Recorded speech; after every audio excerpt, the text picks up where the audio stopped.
So just a few short months ago, the New York Giants made it to the playoffs, but were eliminated shortly thereafter their first win.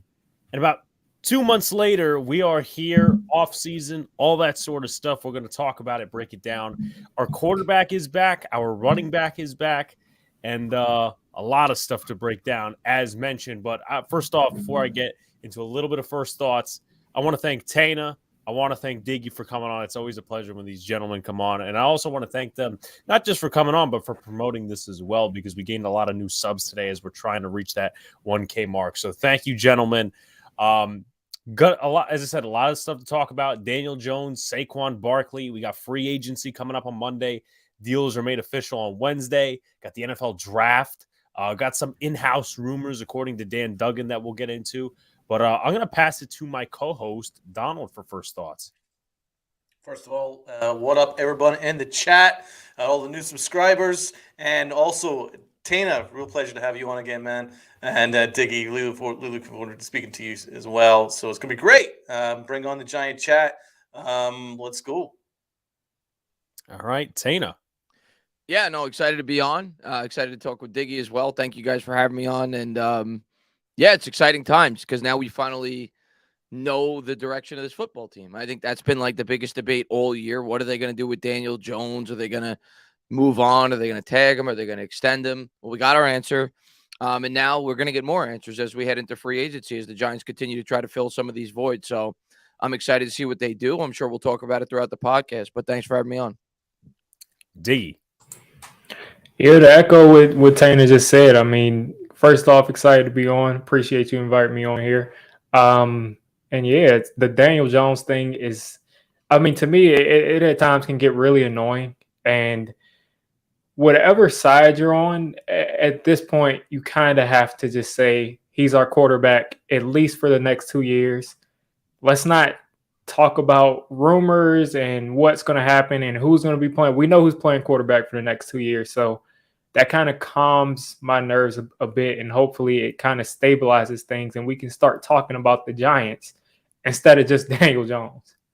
Of course, definitely. I mean, that's kind of what we'll be waiting for. You know, all the Twitter and YouTube stuff. But I want to quickly do a roll call in the chat. Shout outs to Cressley, Armand, Booyah, Evan. We got Neil in here as well. I think my chat is not updating, but and anyway, like, subscribe, do all the good stuff as well, everybody. Thank you for coming in. So, to quickly cap this off, because as you know, our co-hosts have mentioned, the Daniel Jones topic is very much annoying to talk about, whether you're a pro or you're an anti guy. Shouts to Jacob in the chat. What did you think? And I know Donald's thoughts, but I'll let Donald display it again. What did you think of the extension? First thoughts, does he deserve $40 million a year, and maybe some silver linings, some positives, negatives, whatever? Donald, I'll start with you. Okay, well, first of all, I'm kind of with Diggy now. Listen, it's done. We just have to all get behind him. Whether we think it's a good contract or not, let's all just get behind him. He's going to be here for at least 2 years, maybe even 3. Looking at the cap ramifications, there's an $18 million cap hit. Dead cap if we were to cut him in year 3. So kind of looks like it's probably more likely a 3-year deal rather than 2, but there's an out after 2, I think, for sure. But no, listen,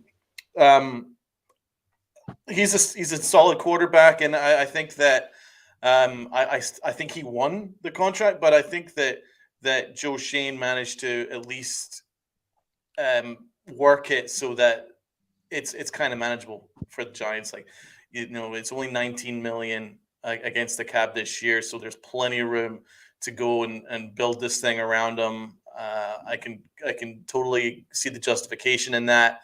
Obviously, it's a mighty cap hit, like $45 million in year 2. So whatever we do in year 1 has to work. I think it's fair to say. We need to have a really good draft. I think it's absolutely imperative now, considering we've gone all in on Daniel Jones. It's imperative now that we need to start drafting some legit cornerstone players. in this draft and have some developed from this previous draft in order to make this thing work. Also, Daniel Jones really does need to raise his level.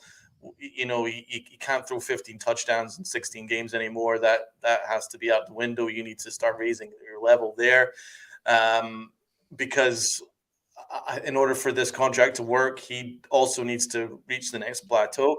I do think that there's a better chance of that with the phenomenal coaching we have. We've got Brian Dable, I would trust to the ends of the earth with a quarterback, and Kafka schematically really did some good things with Jones in the second half of the year. I mean, obviously, so that's the positives. The negatives, I do think it's an overpay.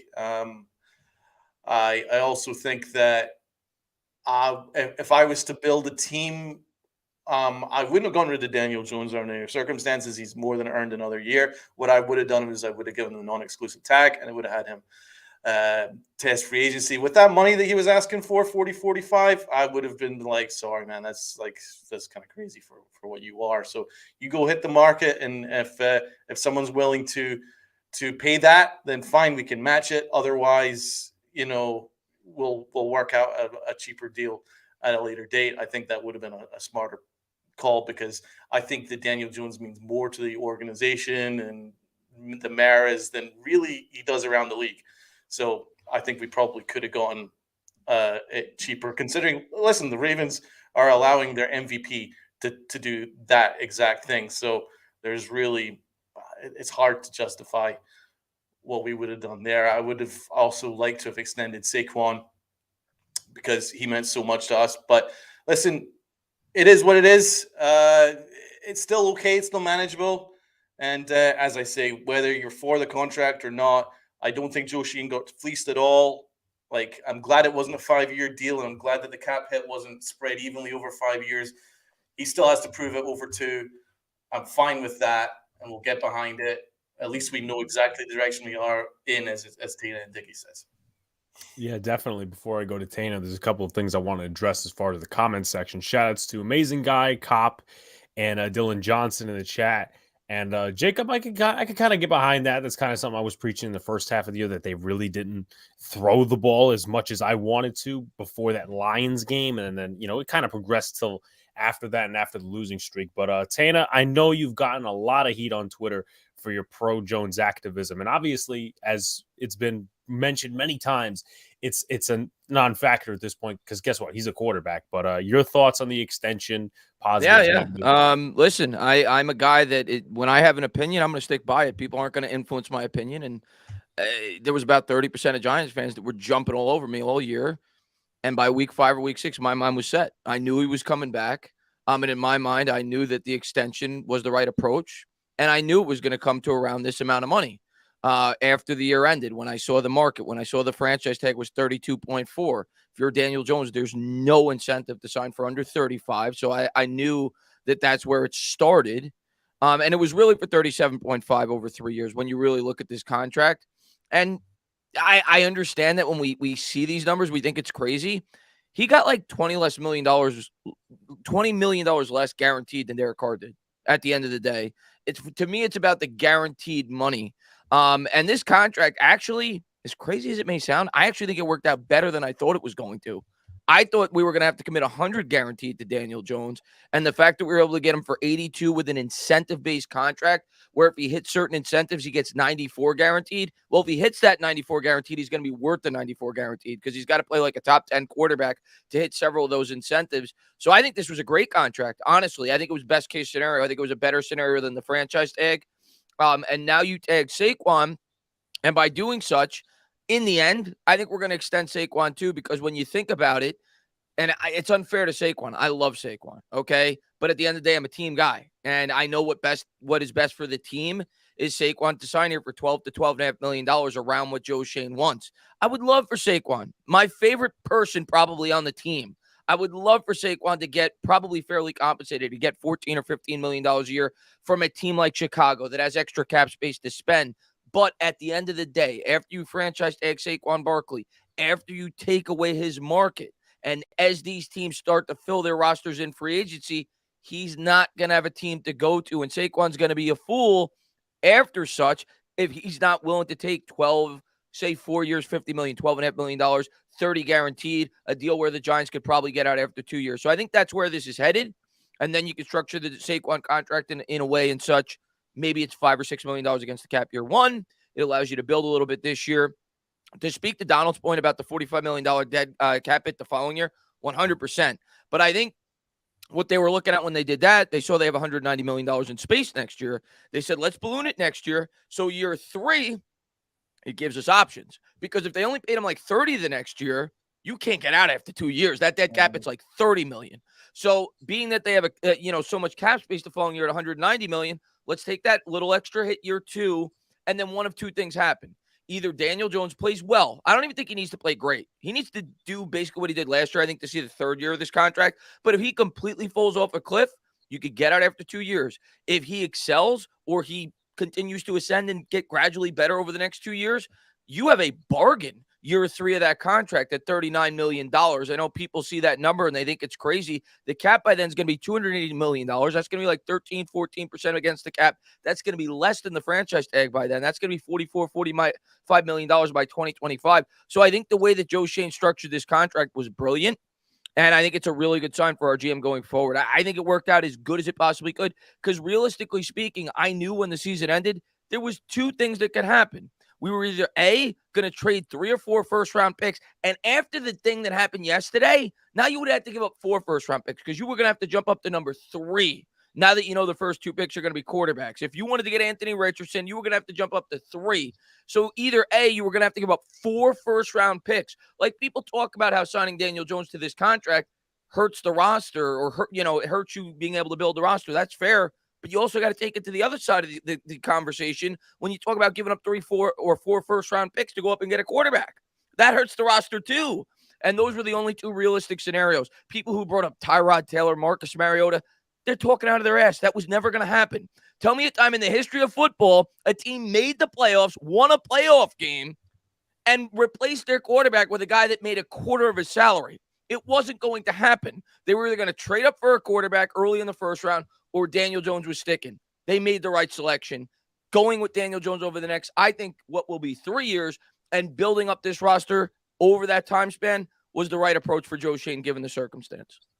So how would you account for the fact that around the league, a lot of the league kind of criticized the money he was asking for? It's a low-hanging fruit. People know that people are just going to look at the $40 million contract. And the other thing, and I'm not saying you, the media brought it up, ESPN, everybody brought it up. They start bringing up Lamar Jackson and Daniel Jones as if it's apples to apples. How does Daniel Jones get signed and Lamar Jackson can't sign a contract? Daniel Jones signed a contract for $82 million guaranteed. Lamar Jackson wants $250 million guaranteed. It's a silly comparison. If Lamar Jackson's willing to take $150 guaranteed, he's going to have 9 teams knocking down his door. So to compare it as if it's equal is not fair to Daniel Jones because it's not. Daniel Jones took average starting quarterback money. Lamar Jackson would wipe his ass with this contract. So it's not like a fair comparison, in my opinion. Yeah. And also to add on Tana's point a little bit, like I'm pretty sure I think I commented under Diggy's post about it when Barstool came out. Oh, these 5 quarterbacks are combined being paid less than Daniel Jones. Like, on their fucking rookie contracts. What do you expect? They're all going to get paid more than Daniel Jones. I bet you. I will place that on the table. My fucking bank savings on that shit. But before I get to Diggy's thoughts, I do want to address the chat a little bit. Shout outs to Max on the beat, Josh, Shane Hall. A lot of great comments in here. The real Slim Shady. Please stand up, I guess. But keep the comments coming, guys. Diggy, your thoughts on all of this? I think it's a lot of money early, but I mean, I feel like Shane got the perfect. If you're going to pay Daniel Jones $40 million, this is the contract that you want. Tana was talking a little bit earlier about the guaranteed money, and that really is the number one thing. He basically got a 2-year fully guaranteed deal with the option to kind of just keep it going. And the brilliant thing about this deal is that if Daniel Jones does go out there and what people have been saying the last 4 years and takes that next step, if he goes out there and takes that next step and we give him a number 1 receiver, maybe we do, trade a first round pick and go up and get Jordan Addison. Who knows? But if he gets that number one receiver and he goes out and he looks like a bona fide, like top 10 quarterback, he plays like how he played at the end of last season for a full season, then guess what? You don't have to pay him $45 million next year. You can push that money back even further. You can push that money back further, and then you can say, let's go all out, and you can get a couple of free agents that are going to be getting paid big money next year, and you can pay Andrew Thomas, and you can front load that, and you can pay Dexter Lawrence, and you can front load that, and you just have a lot more flexibility. So it feels to me like DJ basically got another 1 year audition, except he's going to be back for the second year, point blank period. He'll be back 100%. And then if he stinks up the place next year, which I don't think so, I think he'll be an average quarterback at worst. But if he stinks up the place next year, then you have him for another year after that. You can draft the guy, and then the next year that guy sits for a year, or you draft the guy in the 5th round this year or 4th round this year, and you can have somebody sit for multiple years or 1 year and then bring that guy up. So I think they're giving themselves a lot of options. Yeah. And I think the best thing about this right now is that you're paying him $40 million this year, but it's not hampering our ability to build the team. Giving him the franchise tag this year would have hampered our ability to build a team around him, and especially in free agency. Like, you're not signing Tremaine Edmonds if you're paying Daniel Jones 30-something million, and then you might lose Saquon, or you have to pay Saquon 14 or 15 million to make sure he doesn't come back. So I think you had to do it. Probably Daniel Jones was asking for 45 to 48 million. And I think Joe Schoen probably got it solidly at 40 million and pretty much gave him, like I said, a 2-year fully guaranteed deal, which is, I mean, if you're Daniel Jones, that's a huge win because they can pull up your stats all day and kind of debate against you. And then again, if he hits those incentives and over the length of his contract, his average is 48 million because he hit all of his incentives, that's because he won playoff games. He went to Pro Bowls. He won a Super Bowl. I'm sure all of us, if we could go back in time and pay Eli the equivalent of 48 million per year and we get 2 Super Bowls, no issue, no problem. Yeah. And then the thing is with Daniel Jones is I criticize Daniel Jones and I think I'm being fair. And people, literally half my subscribers think I'm a Daniel Jones hater. Half my subscribers think I'm a Daniel Jones homer. And you literally see Daniel Jones the entire season. He's right behind me. So if I hate the guy, I don't know why he would be on the screen. We have a lot of good players. But literally, I've never seen someone like that the media, that other fans are so obsessed with. Like, I've never seen someone that they are so obsessed with. He's such a bad player. He turns the ball over. I remember I saw such a BS stat where they said that Daniel Jones turned the ball over more than anybody since. And then they like really got rid of Peyton Manning's rookie year. He's turned the ball over more than any quarterback since it was like 2000, whenever Peyton Manning's second year in the league was. They purposely omitted Peyton Manning's rookie season and Peyton Manning's first 2 years just so they could make sure that Daniel Jones was in the league. So, like, I don't know what the narrative is. I don't know if the entire media is still mad because he got picked 6, and some people tried to push a narrative that he was going to be a 4th-round pick, which we know at least 2 or 3 other teams in the teens that were going to pick Daniel Jones.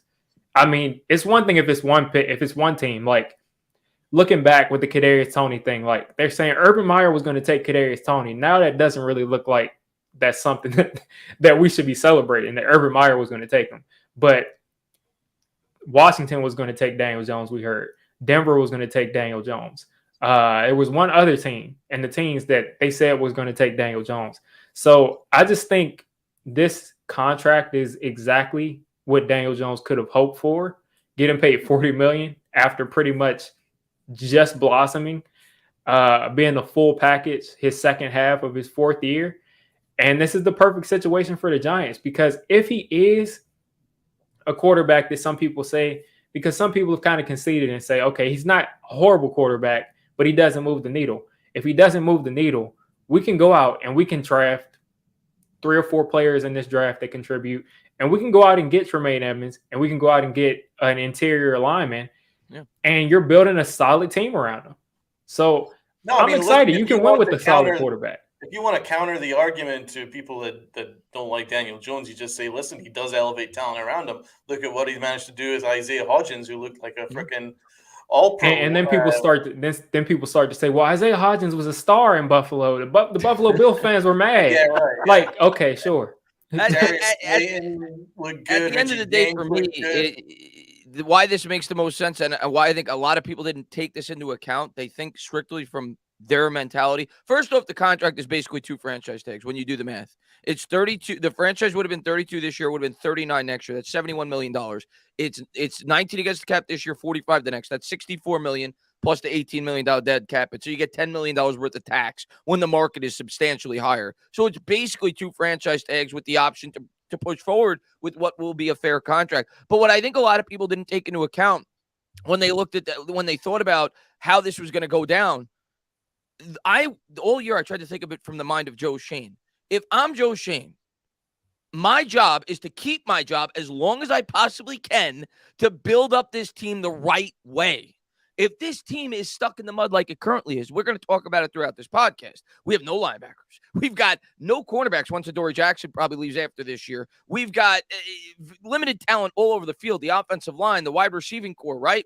If you have that roster and you're Joe Schoen and you take the big swing that people are asking for, 3 first-round picks, 4 first-round picks, you put your job on the line right away. And if Anthony Richard goes out there next year with a depleted roster and they win 5 games, Joe Schoen's on the hot seat going into year 3. You bring back Daniel Jones, suddenly you have the ability to draft. There's no pressure. You don't got to force a quarterback pick. Jones is my guy. He's my guy for the next 2 or 3 years, probably 3 years. And what does he always have in the back of his pocket? If he does his job and he drafts properly, he could always turn to Mara. If this team stays afloat, they win 7-8 games a year. He obviously believes in Dable. He could always turn to Mara and say, listen, I built this team up right. We got pieces. Daniel Jones was never my quarterback. I've built this team to where it now can compete for a Super Bowl. Let me go out and get my quarterback and maximize this roster. It was always the right approach. And I'm glad they went this route because it was really the only route. The only debate was franchise tag or multi-year extension. Yeah, definitely. And just one thing to cap it off a little bit. And I love Diggy's constant mention of my favorite free agent by the name of Tremaine Edmonds. We'll get into that definitely later. But I guess one silver lining, because I know obviously, the narrative out there is the $40 million mark for Daniel Jones, and he's not worth that. If you look at the quarterbacks that are getting paid like $40 million, I think Dak's on that list. It might be even 45. Derek Carr was before his recent contract, and then you had Matt Stafford. All those guys need at least a solid piece around them. They are not elite. So I think Daniel Jones could be a better than Dak. He could be better than Matt Stafford. I agree with that. Rise above it. So, again, another silver lining and all that stuff. And the other thing I just want to throw in that I think you have to take into account, and I know you guys know this, he might be 9th now. Jalen Hurts is passing him. Justin Herbert's passing him. Joe Burrow's passing him. There's gonna be like 6 quarterbacks to pass. Check back in a week. By year 2 of his contract, he's gonna be the 15th highest paid quarterback, and that means he's gonna be like the highest paid non-rookie starter. So, like, is his market really that ridiculous? The market goes up every year, right? Half the quarterbacks are on rookie salaries. The other half get paid like franchise quarterbacks or starting quarterbacks. Daniel Jones got paid like a starting quarterback. He didn't get paid like a franchise quarterback. And think about this. That's where I think I don't mean to cut you off. Think about this. In 2 years, Daniel Jones could be making less per year than the best edge rusher in the league. The highest edge rusher contract right now is what, like 30 million or 27? I think Joey Bosa's at 27 million. Either way, in 2 years, an edge rusher could legitimately be making $41 million wide a receiver. Year. Wide receiver too, yeah. Yeah, it definitely falls in the line and all that stuff. Andrew Thomas might be making $38 million a year. He's gonna make a lot. He's worth it. Every penny. I'd pay him $50 million a year. Every penny. Well, yeah, I mean, it is 27, by the way, Diggy. $27 million for Joey Bosa. But shifting off of the Daniel Jones subject and talking about another homegrown player who was drafted a year before him, and that's Saquon Barkley. What are your thoughts on him getting the franchise tag? how much do you think he's worth in terms of value? Because I know obviously, they offered him a contract in like October, November of like 12 million. He said originally he didn't want to reset the market, but reports are like he wants 16. Obviously, they put the franchise tag on him. But I'll start with Donald. Thoughts on the Saquon Barkley situation? I'm just glad he's back. I was really scared that there was a situation where we'd let him test free agency and we'd almost certainly lose him, and I didn't want to do that. I'm going to ride with Saquon to the end. I think that he is one of the only exceptions to the rule of don't pay running backs. I think he's one of those guys that elevates those around him. I think so with his leadership and what he means to the organization. I think he's our 1-star on offense, and I think he's a difference maker. And you just saw, I think he carried the team in the first half of the year, and he deserved to be compensated for that. I think a fair number for him would be like 13.5 per year, annual salary, something like that. Over a 3-year period. And just looking at the chat, I think Corey Allen has exactly what I just said right there. Good job, my man. So I think 13.5 over a 3-year period would be a perfectly fair number for Saquon Barkley. If you rejected that, that's a different conversation. I'm not sure if I'd go much higher than that. I wouldn't go higher over 14 for sure, but no, I'm going to ride with Saquon to the end, man. I think what he's the adversity that he's overcome with the serious injuries and the fact that, he's had very little support around him on offense, and he continues to battle there and fight and get better. And I thought this was his best year, in my opinion, in terms of like the dirty yards and fighting for those dirty yards inside and not being afraid to get hit from interior alignment and just battling through. That was something that he was a little bit afraid to do in his earlier years, where he'd maybe prefer to dance and jump outside and spin a little bit. Did a lot less of that this year, where in fact he was willing to be patient, wait for a little gap, and then just speed right through it. I thought Saquon was a much better running back this year and deserves to be compensated. Personally, I would have loved to have gotten an extension done, but listen, if we can get an extension done now, great. Hopefully we could get it tied in before free agency gets in, and then we can really be secure with building around Jones, Andrew Thomas, and Saquon Barkley. Yeah, definitely. So before Tana goes, just want to shout out, I don't know if I shouted out Hirsch, but Hirsch in the chat, Chris the Fly, Corey, Josh, anyone I missed, Michael as well. And I see the constant 13.5 numbers. So I think that's what at least most of the chat is agreeing on. But Chris, your thoughts on this whole Saquon Barkley? Yeah, I mean, listen, he's my guy. I love Saquon. I love Saquon to death. He's another guy, that's kind of been the biggest debate before Daniel Jones this year between, we should have traded back in the draft, running backs. We can't pay a running back. And I understand it. It's why I've come around.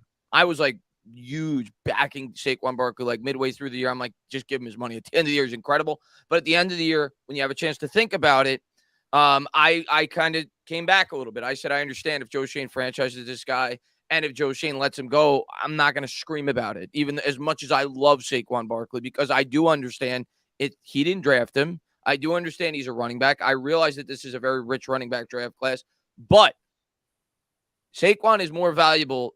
He goes beyond the X's and O's, kind of like what Donald was saying. He's a guy that's a leader of this football team, right? He's a guy that is so respected in the locker room. He's been the face of the franchise the last 4 or 5 years. And everybody talks about how, and we do, and we'll talk about it.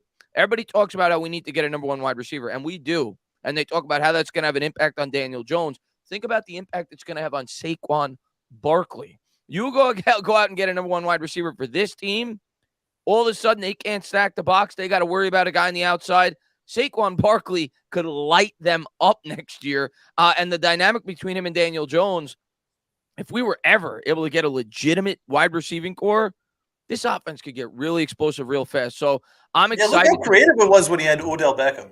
Yeah. When Pat Shermer was calling plays and Odell Beckham was throwing him like lob 40-yard Hail Marys to him, and he was catching it and stuff. It was fun. So yeah, man. And I think year 2 in this offense for both Jones and Barkley, if you get him some help on the outside, I think big things are coming. And I think in the end, they're going to work this deal out. I don't think Barkley's going to play on the tag. And Barkley, he kind of has the unique situation where he's not like most running backs. Most running backs, when they hit their fourth year, like Tony Pollard, for example, were not an early first-round pick. Saquon Barkley's got money in the bank. He's got $35 million in the bank, right? So if you're Barkley, you could legitimately hold out.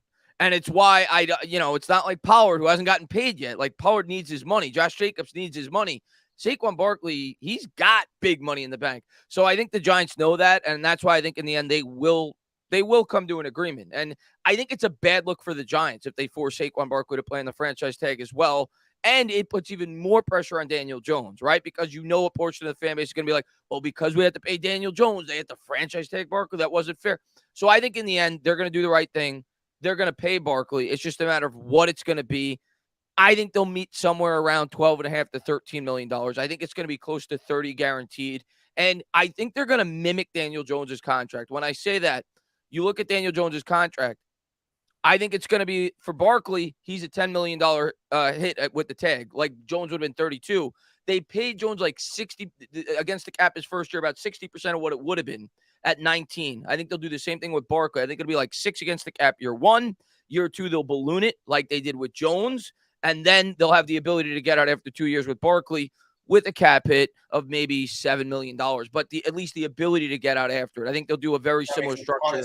I really like that idea. Yeah, to what they did with Daniel Jones. All in for these first 2 years. Yeah, that's what I think they're going to do. Yeah, definitely. Diggy, your thoughts? Yeah, I definitely agree with that. I mean, I think Saquon Barkley has basically carried the torch as best as he could for Eli Manning and Odell Beckham since they left, as far as being the face of the franchise. And I think that means something. I mean, it's football, it's a game, it's on the field stuff, but also Saquon Barkley has kept this team somewhat relevant in our darkest days in literally franchise history. Some people say like the 70s, or listen, I'm going to get it wrong. Certainly darkest days since all of us have been watching. Yeah, well, yeah, some people say the 70s and 60s, but if you look at the records, these past 5, 6, 7 years were the darkest, like, record-wise. So I think you have to reward Saquon for doing that. Yep. And the cutthroat football kind of perspective, if you look at it, why not franchise Saquon twice and then just let him walk and draft a running back this year and draft a running back next year and sign a guy? But I think there's merit to, like I said, rewarding him for being the player that he is. And he is a great player, at worst, number 3 or 4 best back in the league. And I think you have that option of franchising him 2 times. And he knows that, and you know that. So why not meet somewhere in the middle where you're going to get that money that's more than a franchise tag for the first 2 years. And I think that will probably make him happy. So I think that 13.5 is probably the sweet spot. Maybe they can get him down to 12.5 because he's already under the tag and he knows they have that control. But it's not going to look good. I think, more than anything. 100%. Yeah. I think he's going to want guaranteed. You said $30 million. I think he has to take that, but I think he's going to want guaranteed at least more than this year's franchise and next year's franchise. Yeah. So I wouldn't, as long as he gets that, too much longer with him, Diggy, because you could upset his mentality because he's been our leader for so long. And if you just say, what if, like, because the running back position is so, like, such a thing where, like, one tackle and you could be out for the year. Exactly. Like, he's got to get his tag him. And he knows that psychologically, and that might affect some things. So I think you need to give him that security. Like, if I'm Saquon, I'm fighting to get the first fully guaranteed contract for a running back. I'd want 3 years, $36 million. That's what I want, fully guaranteed. 3 years, $36 million. Yep. That's not bad. I could be completely fine with that. 3 years, 36 fully guaranteed. I'm fine with that. $12 million for a running back in 3 years is going to be like what okay running backs get paid. So, like, I'm fine with that. If the Giants give him a 3 year, 36 fully guaranteed, I'm all aboard that. What I loved from Saquon Barkley was after the season, he said he wanted to retire Giant. He's not looking to reset the market. He's just, maybe be fairly compensated, but he lowered his value. He wants to retire a Giant. When you say that, that whole organization is going to get behind you with that. Like I was locked in when he said that. I thought that was really He cool. said, like, I know I've been hurt. I've missed games. I haven't been the player. He like said everything that you're not supposed to say at the end of a contract year. Yeah. His agents are probably not too happy with him. It was rare, very rare in the modern era. Just like Leonard Williams said, he's going to take a pay cut, and he changed his mind since then. That ain't gonna happen because it would have been done if he would have. Yeah, I heard about that. Really? I heard about that Leonard Williams thing, and there's a couple of things that Dan Duggan put in an article we'll get into. But my thing before we get on a different subject, the concerns are a cornerstone player, but I just have some thoughts about it. The thing with Barkley is, and I kind of said at the beginning of the offseason, look, when it comes to Jones and Barkley, I think it's a package deal. Because if Jones walks and, you have to draft a quarterback, it's kind of weird because, like, running backs, I have that mentality a little bit that they have a shelf life, and then you're going to have another quarterback with Saquon, and maybe in like 2 years, he's out of the league or he goes to a different team, whatever. But if Jones were to stay here and Barkley were to walk, I mean, contrary to maybe some other people's thoughts, I don't think we're getting a number one wide receiver or any elite threats this year. It's all about developmental, all that sort of stuff. And all eyes are going to be on Daniel Jones for the first few weeks. And we know that he really can't maneuver within that without like some scheme help. Obviously, with Mike Kafka's drops and all that sort of shit. So I'm glad Saquon is back. Of course, I would hope for it on the long term, at least 3 years, like you guys were talking about. And jumping into another player that really hasn't been talked about too much. We've talked about Daniel Jones, Saquon Barkley, Dex, and Andrew Thomas. What are your guys' thoughts on extending Xavier McKinney? And the reason why I think this is a subject that's, nobody talks about, everybody thinks it's just an assumed thing. But why I say it's not, an assumed thing that he will be re-signed is because, well, the first year, obviously, he was part injured, got an interception in the Cowboys game, played well. Second year, he was great in Patrick Graham's scheme, ball hawking. This year, I mean, obviously, the run defense being bad was not his fault.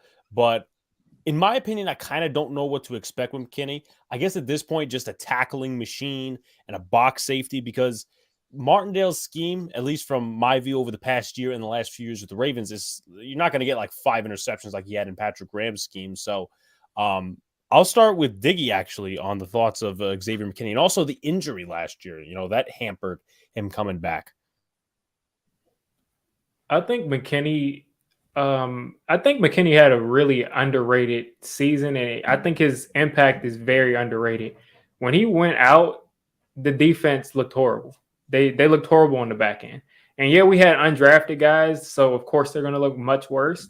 But McKinney is a true center field safety, and there really aren't that many. There's probably like 8 of them that like you can really just put back there, especially since we want to play cover one and we want to have one safety deep and blitz. I think McKinney is key to this defense. The thing is that I look at is that if you don't have an all-pro safety and you replace them with a good safety, what's the drop-off between that and having to let Andrew Thomas go? Do we think that Dexter Lawrence is more important to this team, or do we think that McKinney is more important to the defense? I feel like right now, the way that the trends are going in the league is that interior defensive line is becoming more and more valuable. Do we want to, if Aziz comes back and he has 12 sacks and Kayvon breaks out and he has, who cares about the sack numbers? But if they both look like Batman pass rushers, do you want to bring both of them back or do you want McKinney back? Do you want to go out and get a free agent corner in 2 years that's top of the market and have that guy, or do you want to pay McKinney? And that's where I'm really looking at because, again, Andrew Thomas is probably going to get paid at least $30 million a year. Probably. He can try to sign something. High 20s at a minimum. At the minimum, at very minimum. And Dexter Lawrence is probably going to get paid at least $23 million. Yep. And 2 edge rushers, if we see that those numbers going up and we got to pay Kayvon, he might be getting paid $36 million if he turns into the player that we think he can be. So I think he might be the odd man out. I think if you do McKinney's deal, it has to be this offseason. I think you want to extend him this offseason. If not, it becomes difficult, in my opinion. It becomes really difficult because you have so many, which is a good thing. And the funny thing is, all of these players besides Thibodeau are Gettleman players, which is hilarious. But we have so many players that we want to bring back that I think are more key to wins than a center field safety, which is also, which also is really important in this defense too. It's a tough decision, but I think if you look at all of those players, if they all play up to their potential, which almost never happens, but if they do, I think McKinney is probably the odd man out because you can't pay 8 people $25 million, no matter what the cap is. You just can't do it. I agree. Tana. Yeah, and McKinney went out there and he added an agent this year too in the offseason, right? That's supposed to be like this super agent that gets the most for his clients. So you clearly know where his head is at. Not that I blame him at all. He should get as much as he possibly can. But yeah, I'm kind of wait and see with McKinney. Like with Dex, I know he's getting signed big time, long term. Same with Andrew Thomas. I do think they'll work out something with Saquon Barkley. I think Love will be very telling. If they do bring back Julian Love, that even lends more to the idea that we may not be bringing back McKinney. Now, maybe they franchise tag McKinney. That may be the plan. They may tag McKinney for 1 year because safeties don't make a whole lot of money off the tag. I'm actually leaning that's probably what they're going to do next offseason. I think they're going to end up franchise tagging Xavier McKinney to get an extra year out of him when push comes to shove, if I had to guess. Now, if he's incredible this year, they're going to have to try to work something out. But I think it's a wait and see with McKinney. I think he has to have a really strong year for the Giants to like be all aboard extending him. That's my thought process on it. I agree with Diggy in the sense that I think a lot of fans just think it's a given. I don't think it's a given. And I like McKinney, and I do think he fits this defense, but he's got to have a big year, I think, to get that extension. I'm leaning he's going to get tagged. I think he'll be tagged going into 2024. That's what I'm leaning. Sir Donald. I've got a value attached to safety, and I'm not willing to go much over that. As Diggy says, there isn't a massive drop-off between like the super elite safeties and just very good. And I think most organizations now can find a solid safety in the mid-rounds. Look, we managed to get Love in the mid-rounds, and he gave you 107 tackles and a couple of interceptions. Now, that's not saying I'm even thinking about re-signing him, but I'm just saying that you can get someone that can give you 107 tackles and a couple of interceptions at safety in the mid-rounds if you draft well. So that's why I'm not really willing to overspend at safety, because then it affects other positions. And the real cornerstones for me, I think Adoree Jackson should be considered one.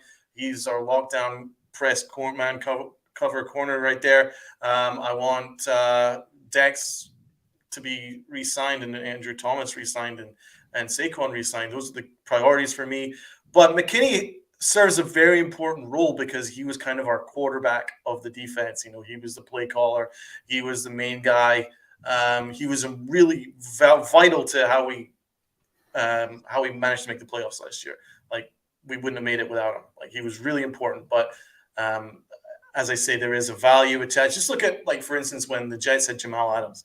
And when Jamal Adams wanted paid, they traded him, and they weren't that much worse off, let's be honest. Like, I think they probably won the trade in many instances. That's why there is a value attached to safety, and we shouldn't overpay for it. So that's kind of why McKinney is the least of my priorities amongst the high priorities. Like, he's still semi-cornerstone guy, but if we were to lose him, I wouldn't exactly lose much sleep. I think we can replace him. We can even have our Mike linebacker become the play caller in the future. You know what I mean? If we were to lose McKinney, so I think there's ways around losing him, and I think we'd be okay. Yeah, definitely. Yeah, I mean, did Pinnock look horrible? I mean, he looked pretty good. Pinnock looked pretty solid, good. Yeah. Belton. Belton. I mean, I think they believe a lot in Dane Belton. They threw him out there early. Yeah, it's tough. There's another example. You can get a decent safety. Literally, Pinnock, an undrafted free agent, played most of the year back there for us. Yeah, definitely. And I wish they would have gave Belton a little bit more snaps down the stretch, but I guess they did favor. He gave up a couple of deep plays, and they set him down for about 8 weeks. Well, it was funny because it was the game against Houston where he got the interception, and that's where he played probably the most. And then boom, Well, where is he? We didn't see him next week against Houston, but obviously there'll be more snaps for him this season. Likely that Love is going to be on his way out, but we'll see about that stuff. By the way, shouts to the 83 in the chat. Like, comment, subscribe, do all the good stuff. Yeah, bring it. Let's go. Thank you very much for tuning in, y'all. I'm not going to find this anywhere else. And real quickly, before we jump into free agency a little bit further, I just want to go over some stuff that was discovered. Now, I'm going to have to take credit. I'm going to have to give credit. Right. I don't look at articles with paywalls. Dan Duggan happens to have a paywall. Went to my guy Nate Talks Football to see what Dan Duggan said in this article that had relatance to the New York Giants this offseason as well. So I'm just going to spitball 4 instant thoughts that he had and some stuff that's going on possibly, and I'm going to throw it to entertain it to start. So here are the 4 probably main takeaways from that article. Darius Slayton will not return due to price being, expensive. Possible that John Feliciano returns more likely than Nick Gates. Okay. Julian Love extension talks are ramping up. That's Julian Love talking actually himself. And Jamie Gillen could be back for more than 1 year. Thoughts on that, Tana? Well, I the first 2 I've expressed for months that I think they're gonna happen. I think the wide receiver market is just way too thin. And at the end of the day, Darius Slayton has speed and height. Darius Slayton may not be the best wide receiver. I don't think he's probably going to be worth what he's going to get. But yeah, in this market, somebody's going to give him $7 or $8 million a year, and I don't think it's going to be the Giants. So I've expected that. I've expected that now for a few months, and hopefully somebody gives him that. Maybe we get a 5th-round comp pick out of it like we did for Evan Ingram. So that's the way I'm looking at that. I think he's going to be an unfortunate cap casualty. The Julian Love thing, I'm okay with bringing back Love, but it has to be for the right price. If we could get Love back for 5, 6, 7 a year, I'm okay with that. I'm good with that.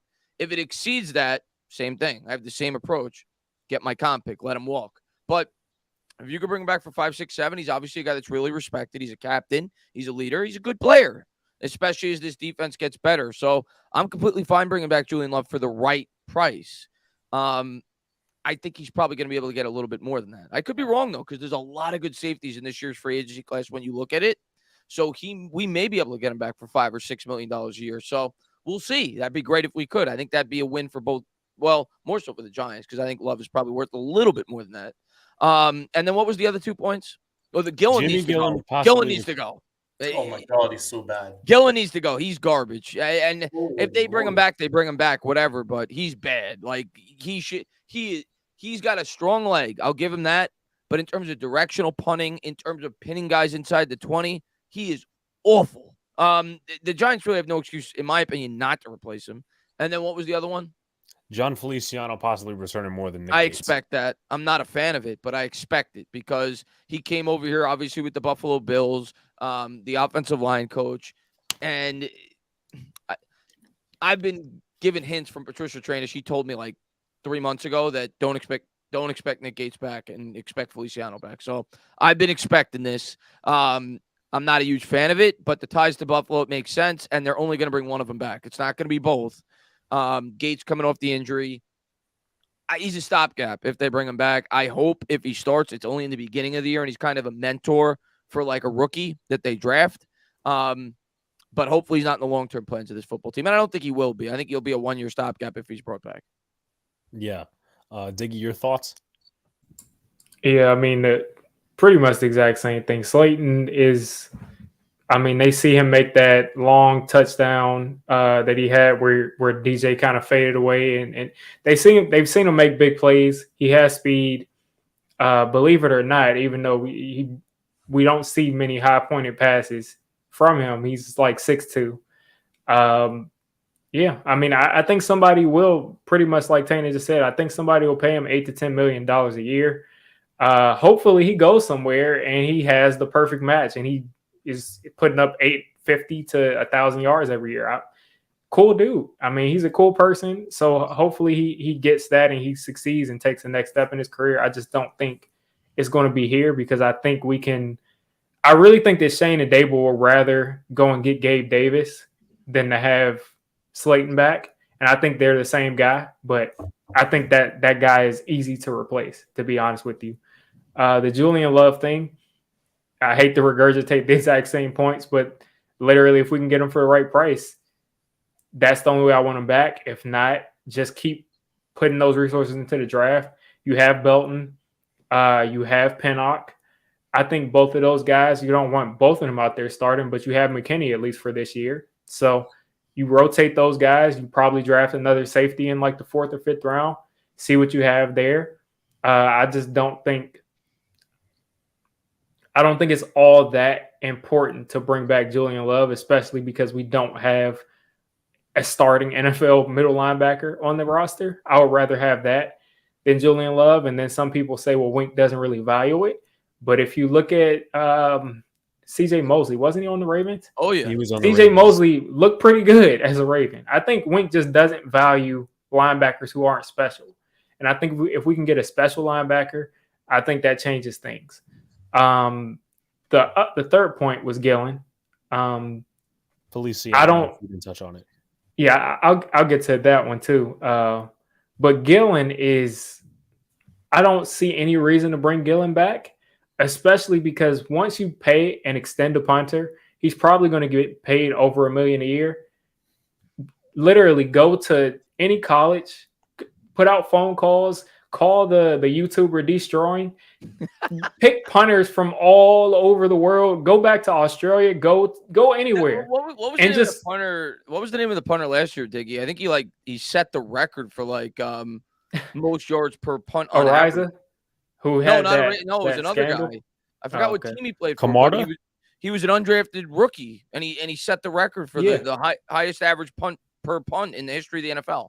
Exactly, and literally just bring in 10 punters or 8 punters and just have them just do a kickoff. It's literally a punter. I mean, there's 100 punters and there's 32 teams.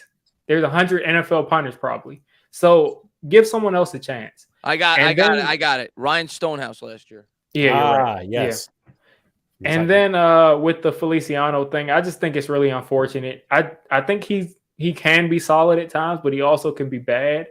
And I think that Nick Gates has proven over 3 years that he's a very good center. He's a good to very good center, in my opinion. Every time I've seen him at center, he's not getting beat. He's solid at the very worst. And they keep moving him away from center for players that aren't as good as him at center because we have such a deficit at guard usually. But Nick Gates to me is a starting center. I've never seen him not look like a starting center. And it's unfortunate that he probably isn't going to be able to be our starting center. And Feliciano is just that guy that the coaching staff and the regime likes. For some reason, the Giants had Marcus Kuhn here for 3 years, and he was horrible. And he kept coming back, and he kept starting, and he kept getting reps. And Tom Coughlin said, well, he works really hard in practice. And we just kept seeing this guy back out there. So Feliciano is probably that guy. Hopefully we draft someone that puts him on the bench. But I really think it'd be a lot easier to go out and pay Nick Gates $1.5 million. No one else is going to match that. Pay him $1.5 million. Start him at center. I think he's solid. And then put some resources to those guard spots. But they're going to pay Feliciano, and hopefully he's not the reason that our offensive line on the interior doesn't take the next step up. Yeah, to add on to that a little bit, by the way, I think it was either Tana or Diggy that brought up the extending punters. Well, for example, in the Giants' own instance, they extended Riley Dixon, and look how that turned out. So that's one. Two, I'm worried about Feliciano's chemistry with I don't know if he's the legit reason Glowinski was not very good last year. That's what I'm concerned about. But I wish that Brian Dable and Joe Shane would use their Buffalo bias to go get a Sam Martin and Tremaine Edmonds instead of re-signing John Feliciano. I think we're getting a linebacker, by the way. I think we're getting a linebacker.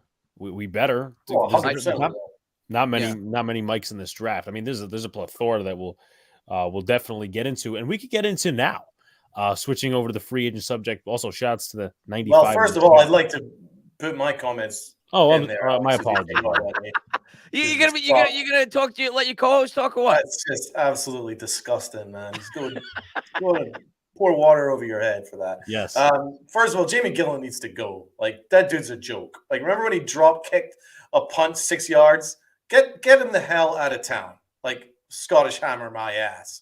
He's an insult to Scotland. That's what he is. So get him out of here. I can't even imagine the idea of him bringing him back. Chris, remember, he actually affected Brian Dable's coaching against the Eagles. Remember when went for it on 4th and 7 because I don't think he trusted Jamie Gillen to do a coffin corner punt. So he was like, we might as well go for it on 4th down. Do you remember that instance? It does affect his coaching.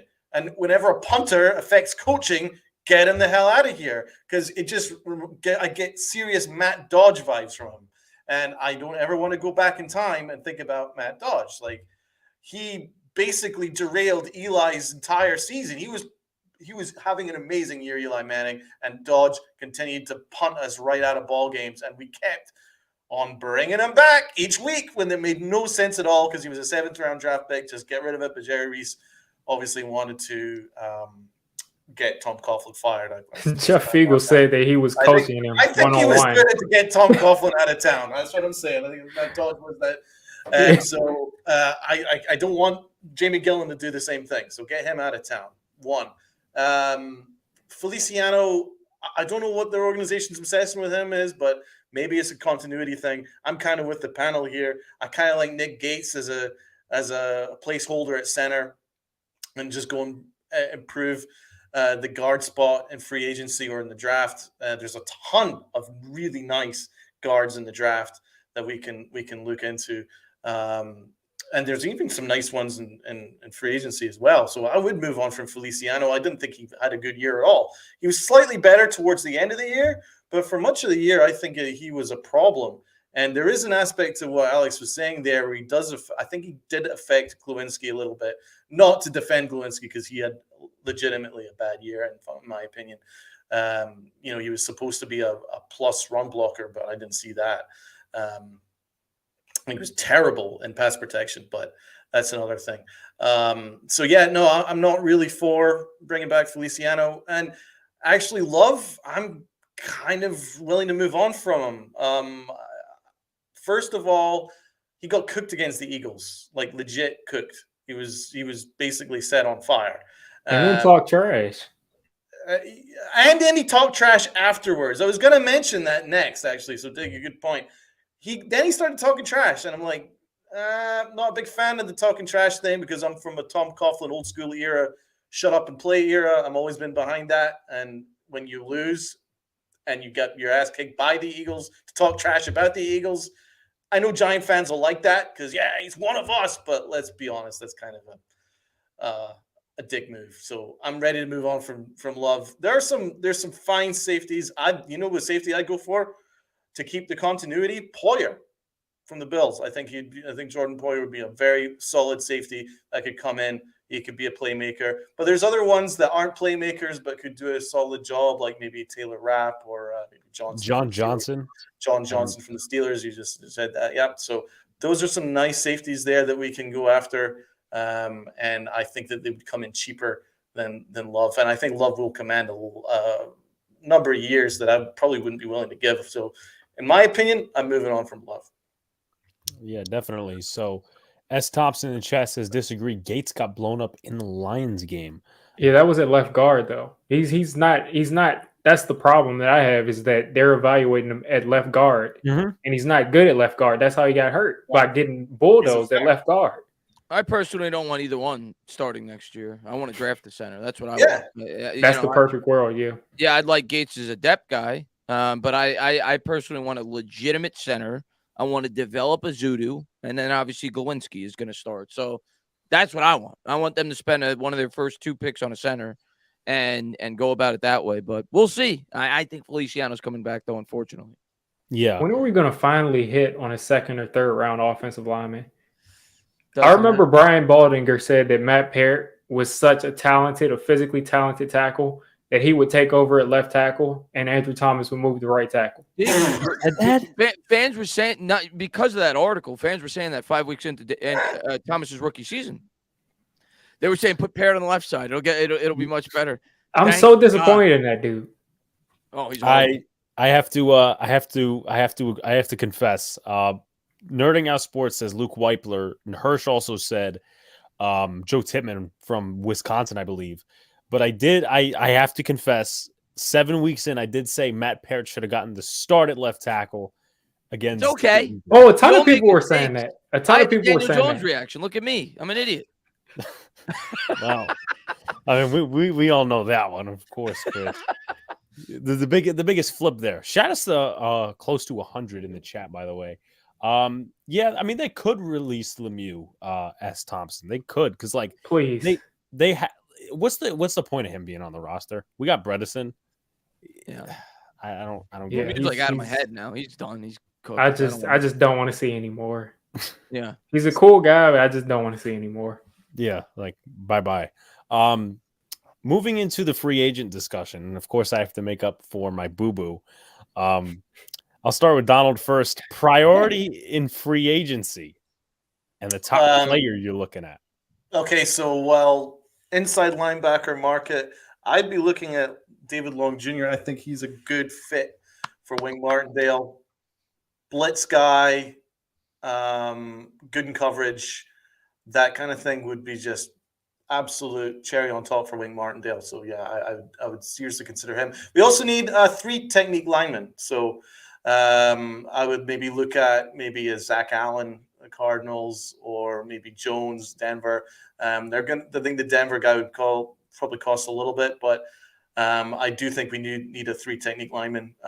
We need more depth at the defensive line, like absolutely 100% need the more depth there, but we do genuinely do need that. So I think a Zach Allen wouldn't cost them that much, and he would certainly help out beside Leo and Dex. I think if you have a front 3 that dominant, you can do so much with blitz packages, and you can do all kinds of fun things like that. So that's my second priority after bringing in a good linebacker. There's even Levant David I would even consider at linebacker. There's some really good linebackers available. It's a rich class. It really is. Yeah, it really is. You could even go right down the bottom. You could even consider Jermaine Pratt, and I think Jermaine Pratt is solid.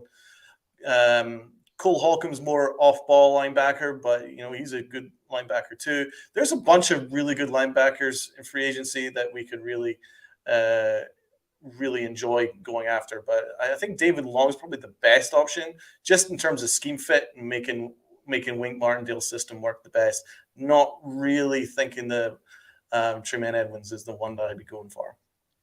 Shouts to Taj and Densley Richard in the chat. Tana?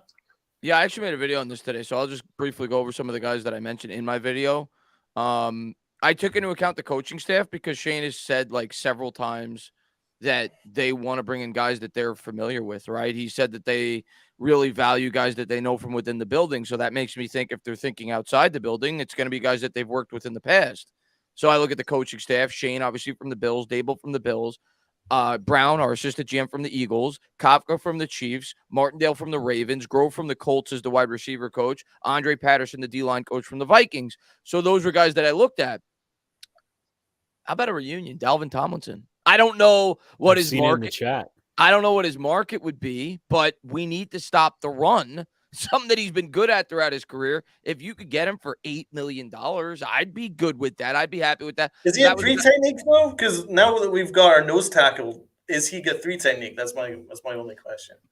Yeah, I get it. I think that you could find a way to make it work though. Our run defense last year was bad. I think he's a guy that could stuff the middle, and be a guy that you bring in specifically to do well against the run. I think that was something that was lacking last year with our defensive line. Just a thought. I saw him on the list. I'm like, he could make sense. Not to mention he has ties to Andre Patterson, D-line coach with the Minnesota Vikings. TJ Edwards. I don't think you mentioned him. He's a guy that I like from the Eagles. Yep. Could be a good fit. Had an 84 PFF grade last year. Still relatively young. Samalo, I think it's pronounced the guard from the Eagles as well. I think he could be a good fit. David Long's my guy, though. That's why I clapped when you said him. I think he's a really good fit for this defensive scheme. He ranked 6th best in the league last year against the run, which shocked me because he's only 225 pounds and he's known as a coverage linebacker. So I like him. I don't know what his market's going to be, but I'm a fan of his. And of course, you got to talk about the most popular name amongst most Giants fans, and that's Tremaine Edmonds. I mean, he's from the Bills, obviously with Shane, with Dable. Again, it comes down to the dollars and the cents, but he's young. He's not even 25 yet. So he's a guy that I think you could feel pretty safe and say this guy could be like a 3-year. I don't got to worry about the middle linebacker position for the next 3 years. He's my guy, and I'll continue to build around him and this defense. So there's a lot of options. I don't think they're going to go crazy. And then at the wide receiver, you got Hardman. I like Hardman, but the problem I have with any wide receiver in this free agency class, I don't want to spend early because you look what Robert Woods just got. Robert Woods got $7 million a year. Robert Woods, like, what is he, like 30-something years old now? He's kind of washed. So what are guys like Hardman going to get? Guys that are still 25 on the come up. What even Slayton? Like like Juju Smith-Schuster?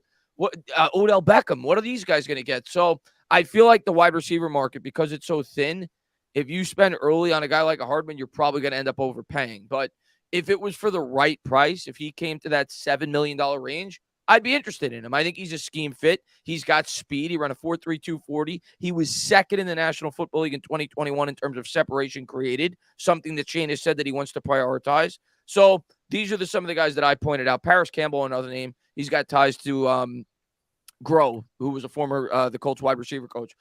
He was a guy like coming out of college at Ohio State. He's more of a slot guy. But those were some names that I brought up. What about Rock Yassin as a press man corner? I like him coming out of college too. Yeah. I would consider him. I think you'd probably get him at an affordable price because we do need a corner to partner Adoree Jackson.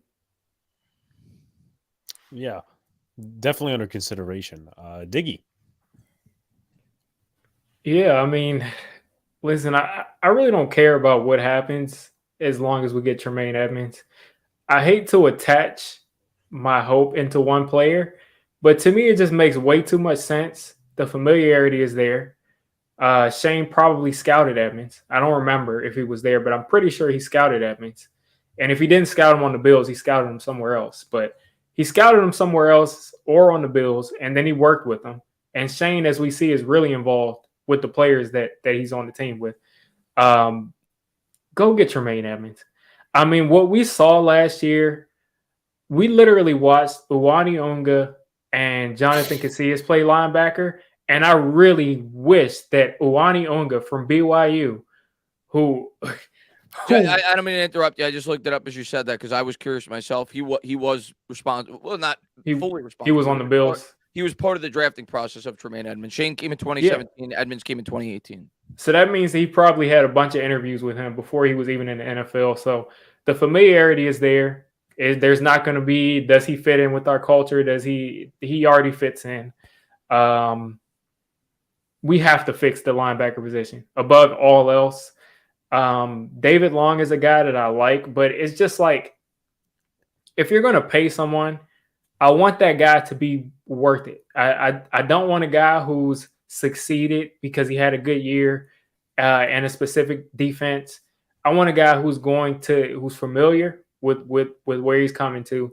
And I want a guy who is bona fide the best guy, because David Long is going to get paid, I think, more than probably David Long is worth. I think Tremaine Edmonds, at his age, with his skill set, I've seen this dude take over games at linebacker. So I think I think you have to go get him. If you don't get him, don't panic and go and sign a guy who you think is a starter. You don't have to go get a superstar after that. Just go get a guy who's a starter. He doesn't have to be go get Blake Martinez or someone that's 80% of Blake Martinez, and you've extremely improved that position. And then you can hit it in the second round of the draft or the third round of the draft. As far as wide receiver goes, I kind of don't want to pay any of these wide receivers because there are so many good wide receivers in this draft. I would double up or triple up in the draft before I would pay someone like DJ Chark $18 million a year. It's ridiculous. It doesn't make sense to me. This is a year where people are saying that the best wide receiver is Jacoby Myers.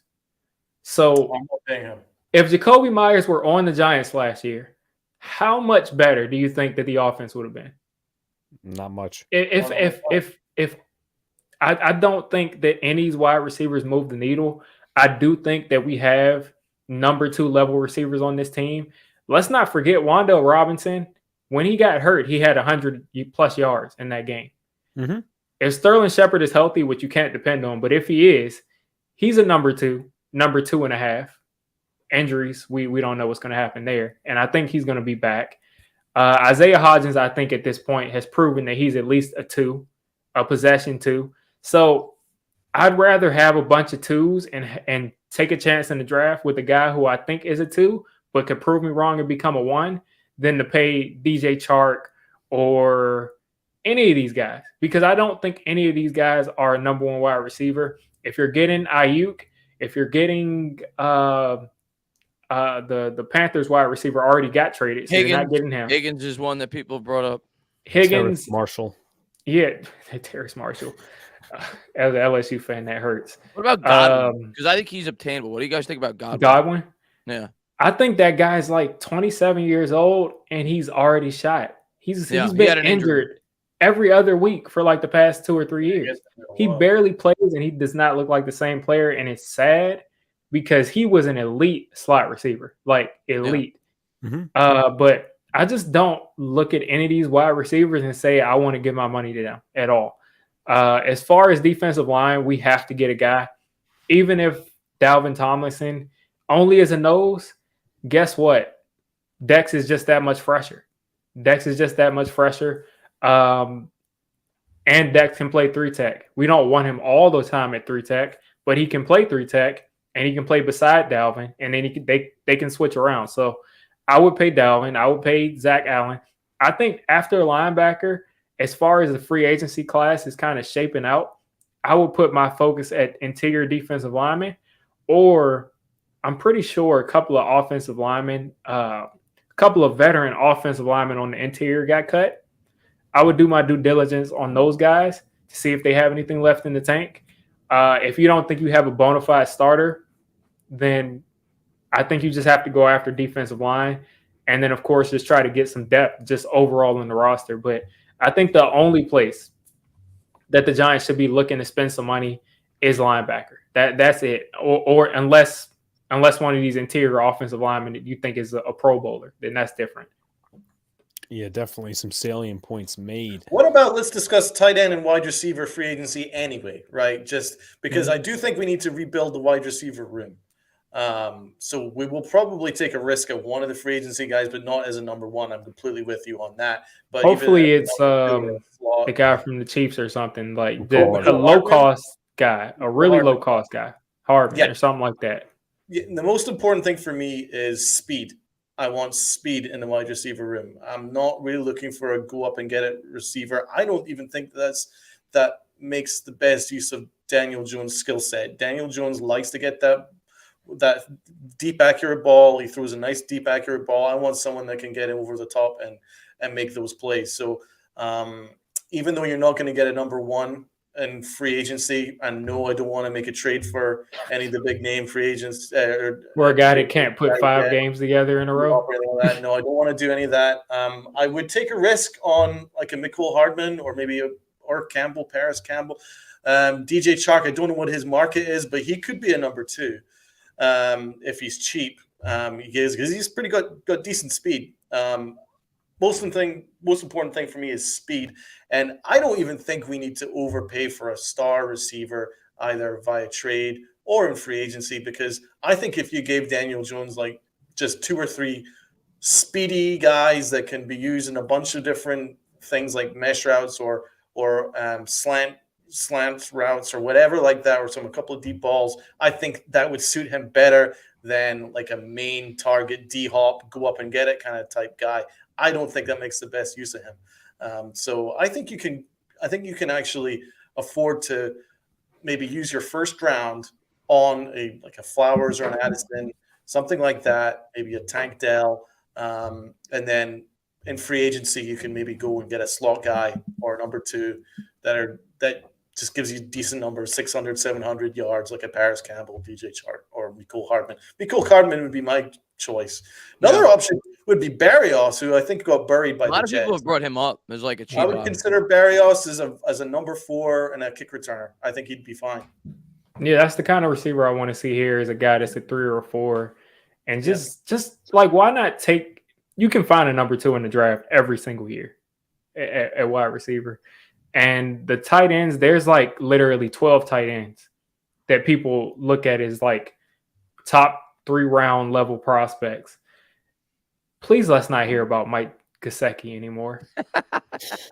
Please, let's not. I get why he's being brought up because he grew up a Giants fan, Jersey, but I agree with you. I don't want to spend money on Mike Gesicki. Draft the tight end. I'm completely on board with taking a tight end and 3rd round, 4th round. I would not go in the first and take one. Like, no, absolutely not in the first. Yeah, no. Like, people have been talking about. Also, shouts to James in the chat and Giants Mafia. But Hirsch brought up Dalton Kincaid. I'm like, I haven't scouted him. I'm not going to say anything, but just the value of a tight end in the first round. He's a very good player. I saw him in college. Very good player, but I don't want to take a tight end in the first round, and that's where he's going to go. So yeah, just like, and there's a legitimate amount of depth, and passing. You did film study on one of our shows, Alex. King Durham. Yeah, Durham looked good. I personally, Wiley looks good. The Cincinnati tight end, he looked good. Wiley, yeah, Luke Wiley. Also, to go back to Coach Ed's question, the main thing that draws all of our attention towards Tremaine Edmonds is the fact that he can play the run. And I also like Diggy's point as well about David Long, because I kind of get that as we go down the list of linebackers in free agency. First of all, my top 2 options, obviously, everything starts with E in this conversation, Edwards and Edmonds. But, like, for instance, Bobby Okereke, he was not the Mike on his defense. It was Shaq Leonard. And he was probably playing for a contract. The same thing can be said about Jermaine Pratt, who, if you're a big PFF guy, and I'm not, but I'm just saying it for anyone who wants the information, didn't have a good grade till this year. So, and he wasn't even the Mike. Logan Wilson was the Mike on the Bengals defense. So that's what kind of scares me. And I'm not too on board with some of these roster cuts. Like, for instance, I mean, Levante David's a solid linebacker, but I'm looking for more of a, 2-3 years, not just a 1 year down the line type of guy. He's 33 years old, going to be 34. Yeah. That's my issue. So, TJ Edwards fits that mold, obviously, because of Brandon Brown, and Joe Shane, obviously, his connection towards Tremaine Edmonds in that conversation as well. Just one more thing before maybe we touch into the draft a little bit. Who's a player that stands out to you that the Giants should stay away from, and who's a player that stands out to you that maybe doesn't fall under a need that that you'd be like happy that the Giants would get, but it doesn't really fall under a need? I'll start with Diggy. So you said who's a player that stands out that we shouldn't be going after first? Yeah, because it's not need wise, and then also like one player in free agency the Giants should stay away from. Well, one person I think we should stay away from, I've already said, is Gesicki, and any free agent tight ends, and pretty much like I said already too, any free agent wide receivers, because any free agent wide receiver you're paying more than $5-6 million to just seems like a waste of money to me, because there's a million number 2 wide receivers in the draft. You can get one in the 4th round. Same thing with tight end. You can get a tight end that's probably the value of these guys in the 4th or 5th round, because they're all of the draft gurus. They have 5, 6, 7 tight ends and their top 100 something players. So they're not going to all go in the top 100. So why not take one in the 3rd or 4th or 5th round? And I don't even think it's that big of a need, because if you look at Kansas City and if you look at Buffalo, there's not a bunch of 2 tight end sets. It doesn't seem like they value having 2 tight ends going out and running routes. And they like Bellinger because he can block and he's solid. And why not just stick with what's working? On top of that, a player that the other thing was a player that stands out to you is not necessarily a need for the New York Giants, but that I would be happy that we got. Yeah. I think I would go back to probably the defensive line. I think people probably look at us and say that our needs are wide receiver, offensive line, and linebacker. But I also think along the defensive line, we do have needs. I mean, I think Jihad Ward was solid, but he did not give us anything as far as pass rush goes. And I guess I'll say edge more than defensive line. we need a third edge rusher because if Aziz isn't going to be healthy, we need someone that steps up. And even if he is healthy, we need someone that steps up because you can't have those two guys as the only two edge rushers. So if we did go out and sign a guy like, I think Zadarius Smith is a free agent or they're working Leonard on that Floyd or something too. like that. Trying to get out. Yeah. Leonard Floyd, who was supposed to be a Giant. Anyway, I would not be surprised if the Giants paid $12 million a year to an edge rusher. I wouldn't be surprised, and I wouldn't be angry about it because we badly need a third edge rusher. Yeah, Tana. Edge rusher is a good one in terms of something that may not necessarily be a need. Because I agree with him. I wouldn't be shocked if we take an edge rusher early in this year's draft. Because I think a lot of people just look at Aziz and Kayvon and they're like, "Oh, we don't got to worry about that." No, you still got to worry about it. You don't know how long Aziz is going to be on this team. He's injury prone, and you could never have enough edge rushers, right? So I think we could all agree with that. In terms of the players that are viewed as needs that I guess I'd want to stay away from. I mean, obviously, any of the high-end receivers, what Diggy said, I think it's a very thin market. I don't want to pay more than we should.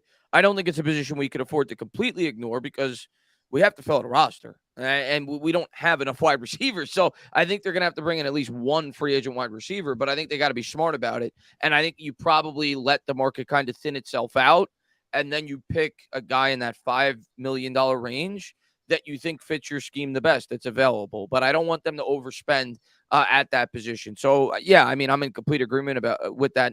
I'm not going to name an individual player. You know what? I'm going to make the chat upset. Oh, no. I'm staying away from Odell Beckham.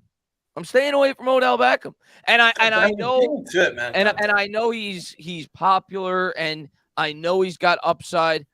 And if he's willing to sign here for 7, 8 with incentives, sure, he's not going to be willing to do that. So for what Beckham is probably going to command, I'm staying away from him. I'm not giving him 13, 14, $15 million coming off 2 ACL tears. The guy hasn't played in over a year. So I'm staying away from him. That's a guy I'm staying away from. And then in terms of a guy that, what was the other question? A guy that I'd want that would may not you would necessarily want, be a need? not necessarily need. Yeah, let me look over my list real quick. I'm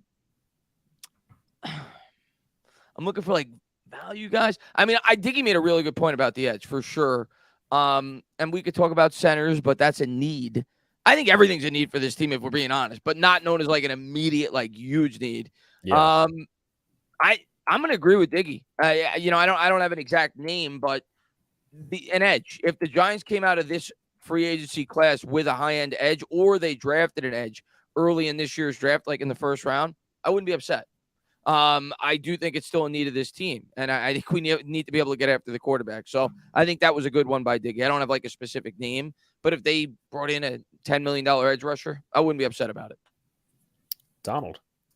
Completely agree in regards to Odell Beckham. Even though I was actually for maybe bringing him in last year because we were kind of looking for a receiver at that point prior to Isaiah Hodgins coming in and just being a hero. I would have been on board, but now no. Let's just move on. He's coming off 2 ACL tears. I want to get a younger guy in. I also want some speed. As I say, I want a little bit of speed. So, yeah, not the injury history with him. So he's out of the question. That also means that Juju Smith-Schuster's out of the question. And Jacoby Myers is also out of the question for me, just purely because I don't really think they go up and get a guy is what we're looking for. So, and I also think that Myers is kind of mid. I think you can get better in the draft, in my opinion. Other guys that stay away from, Yannick Ngakoue can't stop the run to save his ass. So no, absolutely not. For me, I think there's other linemen that we can look at. As I say, Zach Allen is one of the guys that I'd keep an eye out on. Even someone like a rotational guy, like maybe a Frank Clark, maybe come in. I've always liked him, the Chiefs. Justin Houston, another older guy that maybe you could get on a cheap 1-year deal, something like that. Yeah, I think someone that can come in and blitz packages, get after the quarterback would be useful. So maybe keep an eye out for that. But a corner I really like is Jamil Dean. I don't know how much money he's going to get a lot. He's going to cost a lot, but I do love Jamil Dean. I've always liked him. Yeah. He's one of the guys I keep an eye on. I do think that we need to spend at corner. I think it's underrated how much we need to spend on corner. because we don't know how long we've got Adoree Jackson for. I'm a big Adoree Jackson fan, but maybe he's going to cost too much to re-sign. So maybe we want to go all in on like a good corner in this free agency, like a Jameel Dean, and then we draft a corner, and then maybe that solves something. So it's something to keep an eye out on. But yeah, those are the names. Another one, Darius Slayton. Stay away from Slayton. I like him, but he's going to cost too much, and he drops the ball all the time. And after that drop against the Eagles, goodbye. Thank you. Goodbye. Yeah. So I don't know who Donald rates worse at this point, Darius Slayton or Richie James.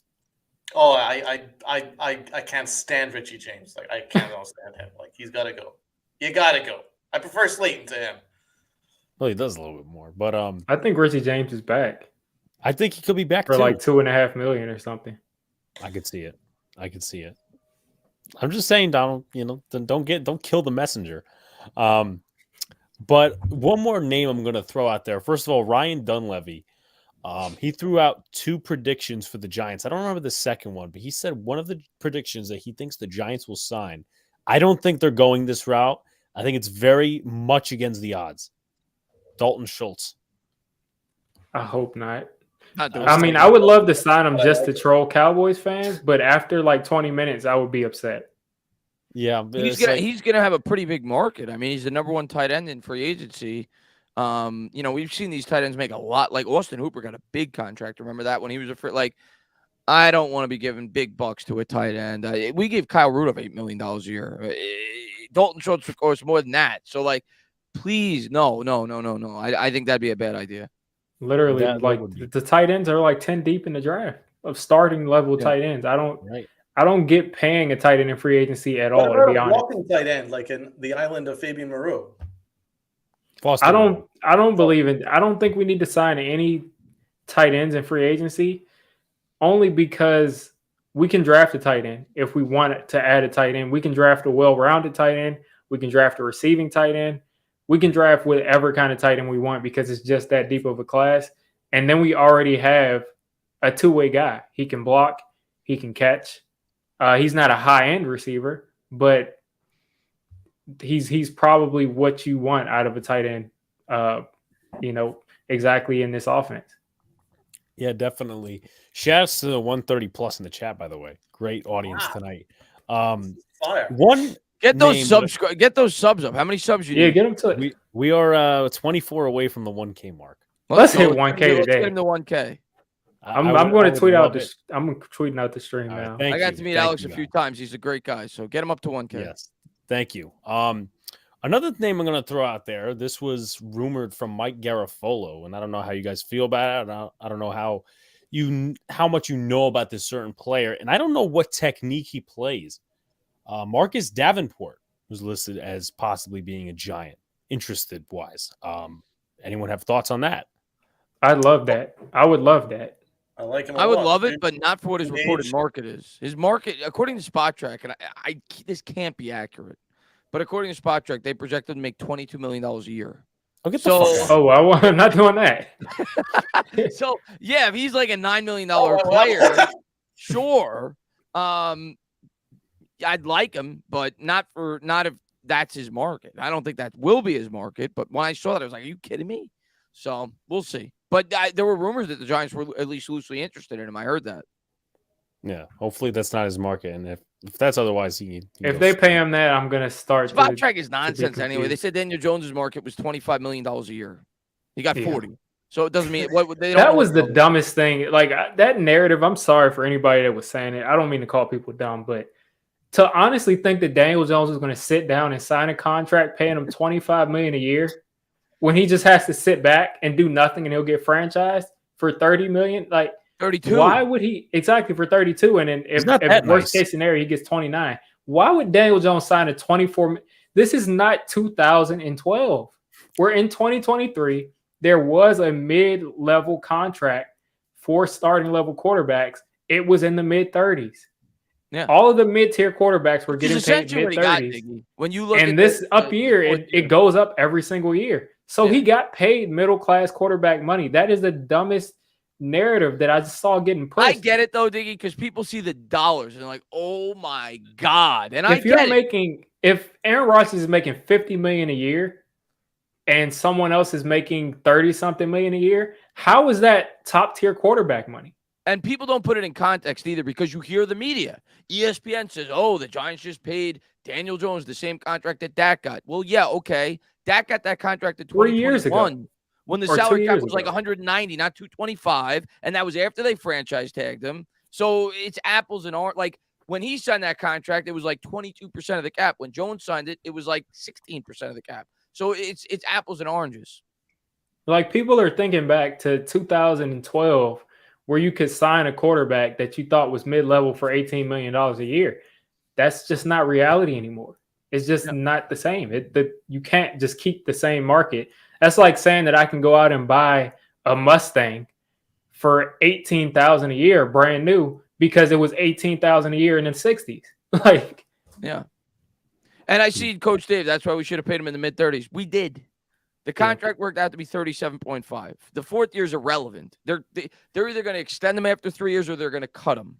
The contract worked out to be $37.5 million a year when you actually look at the contract on which is average. what most people who were kind of in the middle wanted to pay him, 37 to 38. That's where everybody said 35 to 38. So he got 37.5. That's what he got. Essentially. But on max end, so yeah, it's fair enough. And that's the thing about the NFL contracts. You can always mix and match with the bonuses and all kinds of things. And you can make it work. Whatever. Yeah, you could always push it 100 years down the road, like the New Orleans Saints. Yeah. And I love what Dickie said earlier. Like the way Shane made this contract was, if Jones plays really well this year, and you're like, we need to continue to build, you could take, say, 15 of that 46 and splice it between the 2 remaining years. You could say, because we're going to extend him after 3 years anyway. All right, we'll pay him 45 next year when the market's a little bit higher. We'll put 6 or 7 there. We'll put another 6 or 7 year 4. And we're going to extend them after 3 years anyway. That's the plan. And it gives you another $12 to $15 million to build your team next year. So they left options open too. They have all their options available. It was a really good deal by Shane. And I think neither side, neither side wants this contract to be played out completely. No matter how it goes, neither side wants it to be played out completely. I think a lot of people didn't account for Daniel Jones' side. You're going to either out by 3 years. Exactly. You're going to either extend him because he's playing really well, or you're going to release him because he's not playing really well. So either way, this contract won't be completely played out. It just won't. So the numbers that you see after the guaranteed money, after the guaranteed years, which is basically like 2.5 to 3 years, after that, you're either going to see him get extended and get paid $53 million a year or $55 million a year, wherever that is, or you're going to see him get cut. So the end of this deal is exactly, it might be 62. The end of this deal is irrelevant because he's not going to play in the last year. I can guarantee you. I would 100% not play. He's not going to play in the last year of this deal without a new contract. He's just not going to be here. He's going to be extended after 3 years, or he's going to be cut after 3 years. Exactly. It's a 3 year commitment. That's what it is. Unless you're a dollars to donuts player who sits throughout their entire contract. Not especially on a second deal. I guarantee you next year Mark Lewinsky's getting his ass cut because it's a 2 to 3 year contract. You know, get him out of here as soon as possible. I will drive him out. I will drive him out of New York. But shouts to Nate Talks Football in the chat. Also shouts to Mac the Giants fan. Question from the chat. My apologies for not getting to too many questions and comments. But he says, meaning Coach Dave, what are your expectations for Jones numbers wise, and leave the excuses in the closet? That is definitely coach talk right there. Yes. 25 plus touchdowns. I know his players have heard that a million times. Leave the excuses in the closet. I'm going to start on this, okay? All right. First off, it's impossible for me to know. I have to know his roster. I have to know what they did at the wide receiver position. Like, my expectations for Jones are going to be significantly higher if he gets DeAndre Hopkins, as opposed to they draft a 3rd round wide receiver. So I kind of need to know the roster, but just based off the fact that he's got year 2 in the same offense, that alone has a lot of value. Like, if Jones brought back the same receiving core and he was coming back year 2 in the same offense, my expectation would be pretty significantly higher. Like 22 touchdowns probably throwing as opposed to 15, because you look at Jared Goff, year 2 in the Lions offense. What happened? Boom. You look at Jalen Hurts. Of course, he got a weapon. But what happened year 2 in the offense? Boom. Year 2 in the same scheme with guys like Kafka and Dable. That alone I think is fair to have higher expectations of Daniel Jones. And if they get him significant upgrades at the wide receiver position, I don't think it's far-fetched to think this guy could throw high 20s, even low 30s. I really don't if they open up this offense. But let me see how they fill out the roster. But I definitely think you're going to see a much, statistically speaking, because I do think Jones had a very good year. I know the stats don't say it. Statistically speaking, I think you're going to see more on Daniel Jones's plate this year. They didn't pay him $40 million for no reason. And I think you're looking at a minimum, if he plays 17 games, a minimum of 25 touchdowns passing. That's what I think you're looking at year 2 in the offense. And obviously we're hoping for closer to 30 and probably 5 or 6 rushing touchdowns. That's probably my expectations. Yeah. To add on before I go delegate, and also shout out to Emmy in the chat. I don't think Daniel Jones, first of all, my expectation is 25 plus touchdowns, passing wise. Yep. Number 2, I don't think he's having the rushing year he had last year. I agree. I think that's it. That's probably it. 400 or 500 yards rushing, not 700. I agree. Yeah. Not that way this year, but Diggy, expectations. Yeah, I'm not that sure that he won't have another 700 yards rushing. I'm not that sure. It depends if we go out and get Hopkins. I doubt it. He's not having that. But if we don't, and if it's just a bunch of number 2 wide receivers, he might have the same kind of rushing year. I'm just looking for 30 touchdowns combined, at least 30 touchdowns combined, at least 4,000 yards combined. This year, I listen to Big Blue Kickoff Live. I've been listening to it for years now. And a lot of times they're talking people down from saying that this is going to be an amazing year. This is going to be a bad year. And some people last year were calling in, and I thought definitely this was going to happen. I thought he'd have at least 28 throwing touchdowns. And they're like, expecting a guy to go from one year to the next after multiple years of sample size and to double his touchdown output, more than double it, is just not realistic.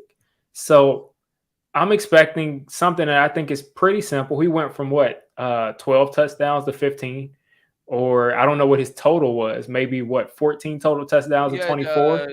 This year he had 22 total touchdowns. 22. And he did it in 16 games. If you want to say because he didn't play the last game. If you want to throw in the Vikings game, he would have 25 total touchdowns. Yeah. So probably if you look at this, I mean, I think it's realistic in year 2 of the offense, and the offensive line has to be a smidge better. Wide receivers have to be a smidge better. I think it's realistic to expect that he can add 200 total yards and 5 total touchdowns. And I think if he throws 25 touchdowns, runs for 6 touchdowns, and has 4,200 total yards, that'll be solid. Of course, we all want him to throw over 4,000 yards, but if those are his stats, it's obvious that we can win like that. So that's all I'm looking for is 30 total touchdowns. At the end of the day. I just want to win. I don't if he care throws for another 15 and we end up back in the playoffs, I'll be happy too. Yeah, I just want to win, and if it means he throws 21 touchdowns, but that's the best style of play for this next year's team because we can't get supreme wide receivers, I don't really care. I just want the team. And I think, I just don't think that they'll dial back him running the ball, just because if you look back at that season last year, Daniel Jones, I don't know how many first downs he ran for, but he kept us in so many games by running for first downs on third and longs. That the other day, second and longs. He was like top 5 or 6 in rushing first downs. Yeah, he had a bunch of rushing first downs, and I just don't think they're going to talk him back from that. I think Dable, the way he coaches, is not like I need to protect my quarterback. I think he just coaches all out every single play. Of course, in a perfect world, you don't want him running as much because you make bigger plays if you're throwing it down the field more. But I think all of those first downs, I think we will be very, very foolish to coach him out of running the ball as recklessly. I don't think they're going to coach him out of it. I just think they're going to throw the ball a bit more. So maybe run to 500 yards instead of 700. But I agree. I think that's a weapon. If he can run for 500, if he can run for 500 and still have the same amount of first downs rushing, that would be beautiful. Yeah. Donald. Well, just look at the Colts game and the Vikings game for reasons why I don't want him to stop running. That's his best trait as far as I'm concerned. That and his deep ball accuracy. are the two things that you can say legit is in the upper echelons in the league. So you got to take advantage of the things that he is actually good at. So for me, I will be expecting 650 yards rushing and in the 6-7 touchdown mark for sure rushing. As for passing touchdowns, I'm going to be a little bit less than you guys because I need to see it to believe it. So I would say 22 touchdowns. That's 28 total touchdowns. That's a good year. That's a solid year. year. I'm not saying it's a bad year. I'm just saying that's my floor. Yeah. Like if he gives me 22 touchdowns, 650 yards rushing, and 6 rushing touchdowns, I think that's a solid, above average year. And interceptions, well, I'm expecting if he's going to throw the ball more, I think if his passing touchdowns will go up. I expect the interceptions to go up a little bit, so maybe like 21 and like 12. Something like that, 22 and 12, something like that, which again, is solid. You give me that, I'll take it, man. But I do expect that the rushing yards will still be there, man, because the games where he really put the team on his back was when he was rushing for first downs. And that's what got him paid. You can't go away from that. Nope. Yeah. I think that's going to be a big part of the offense. I really do. So and that's what worked in the offense. What worked in the offense was Jones throwing on first down, and then Saquon running on second down, and then the short yardage situation, either Jones rushing for on third down to get the first down, or Saquon running. So that's kind of where it worked. So again, I think we'll probably keep relatively the same schematic ideas, and just kind of maybe be a little bit more creative once they're confident that Daniel Jones can handle a bigger load. As he kind of proven in the last third of the year rather than the first 2/3 of the year. Last third of the year, he really proved he could handle a bigger load, and that's why they gave him a bigger load. And so I'm expecting a slight jump, but anybody thinking he's going to have a meteoric jump, I think, is unrealistic. We just have to take it a step at a time, and the numbers I gave are not bad numbers at all, and I'd be perfectly satisfied with that. I'm going to also disagree with Coach Dave. He says so far nobody has described the standards of a top 10 quarterback. I mean, look at the quarterbacks last year. I think Daniel Jones was probably a top 10 quarterback last year, and if he wasn't, he was very close. There weren't a lot of good quarterbacks last year. So top 10, top 15, especially the NFC. Especially in the NFC. Trash. He was at least a top 15 quarterback last year. I don't even think that's a debate. Oh, he's top 15. I'd say top 12 to 15 is I wouldn't say quite top 10, but he was knocking on the door last year. So I think if he improves statistically, he would be a top 10 quarterback. If he hit the stats that Donald said and we were winning games, and he played in a similar fashion to what he did last year in terms of picking up key thirds downs, being very good in the red zone, using his legs properly. He had 57 rushing first downs last year. It was 10th in the league, running backs included. I think he would be a top 10. If he threw 22 touchdowns and he ran for 6 and he maybe had 9 picks, he'd absolutely be a top 10 quarterback next year. Yeah, I mean, if you look at completely lost my idea.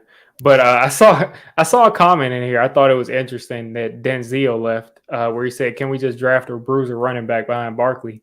I was curious to see if you all think that we need to take a bruiser running back to complement Barkley, or a speed back to complement Barkley. Bruiser. I want my Brandon Jacobs. That's I've been wanting that now for 2 years. I think it's a perfect compliment for Barkley because if you look at the way they use Barkley the last 2 or 3 games, started getting a lot more targets. 10 targets against, I think, the Colts. They showed that they wanted to use him more in the passing game. If you could get a thumper, I think it also helps prolong Saquon Barkley's career. So maybe he could see 3 or 4 years with the Giants if you use him a bit more in the passing game. Maybe he only gets 12 to 15 carries, similar to a guy like Kamara. Please, for the love of God, don't sign David Montgomery. I can't stand Montgomery. No, I want to draft the thumper. I don't want to sign the thumper. Draft the thumper in the 4th round, and maybe split the carries, or at least come close to splitting the carries. Give Barkley 15, give the thumper 12 or 13, and give Barkley his 6 or 7 catches. I'd like to see something like that. Yeah, definitely.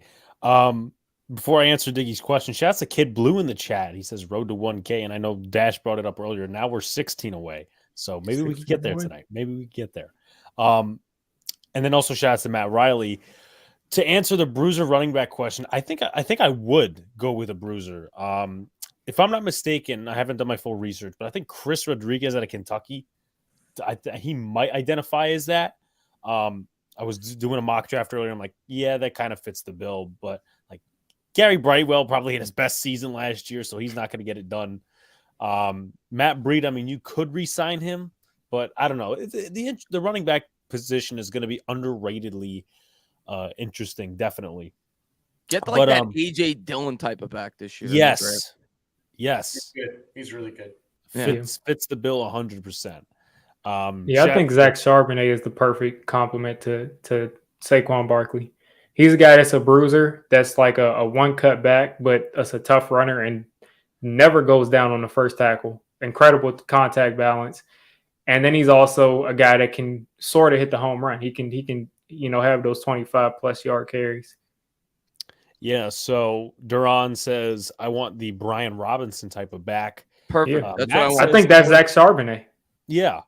Matt Riley says Eric Gray, who was at the Senior Bowl. I thought he did okay, but he definitely has the bruiser back mentality, so I wouldn't be against it. And then Kid Blue says, yes, Charbonnet at UCLA, loved watching him. And speaking on that note, I guess we could start getting into the draft a little bit. As kind of we've been talking the whole time. Which position, now this is kind of be a given, but I'm just to review it again, and then we'll get deeper and deeper into stuff we haven't talked about.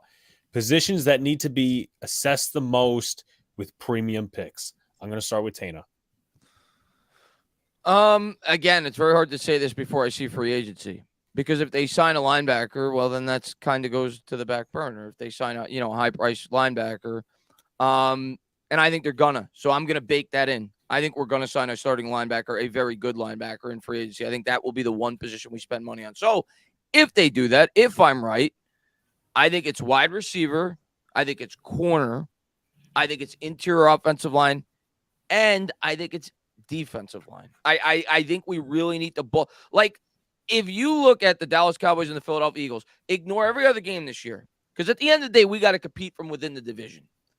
You watch those 5 games, we got manhandled on both sides of the ball in the line of scrimmage. And if we intend to compete in this division, we got to get much better in the trenches. So it's not just the offensive line for me, it's the defensive line. We need to get a lot more depth on that defensive line. We got no pressure on the Cowboys when we played them, very little pressure on the Eagles. So I think that's a position, too, that a lot of fans probably aren't taken into consideration. Now, my opinion may change on that if they got a guy like Dalvin Tomlinson. Maybe I say, okay.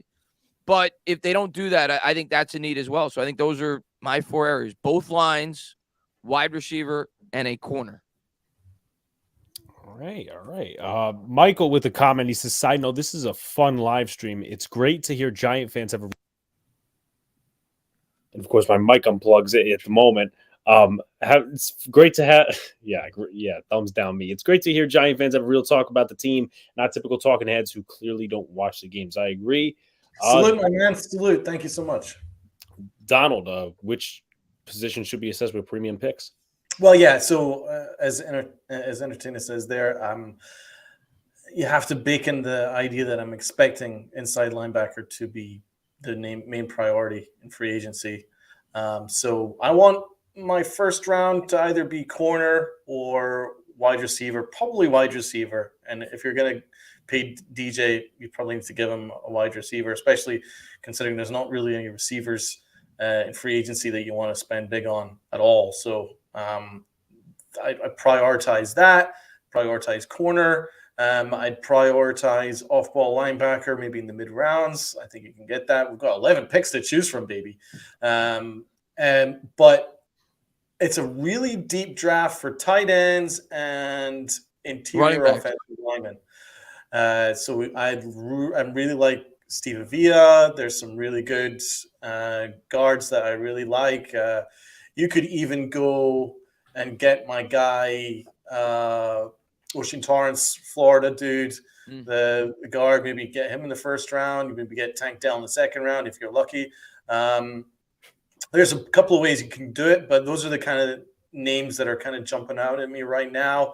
So yeah, guard, corner, receiver, and then later. And then you also want to get defensive line in there. I want to sign a 3 technique guy in free agency, like a Zach Allen. Maybe you can still go and get a nose tackle a solid nose tackle, maybe like a Gervon Dexter or something like that in the draft.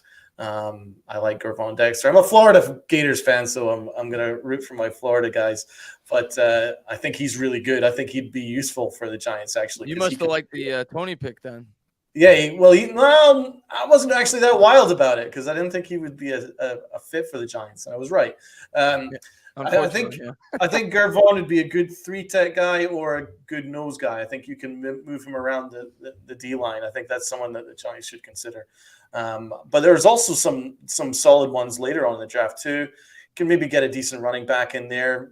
Evan Hall really stood out to me in the.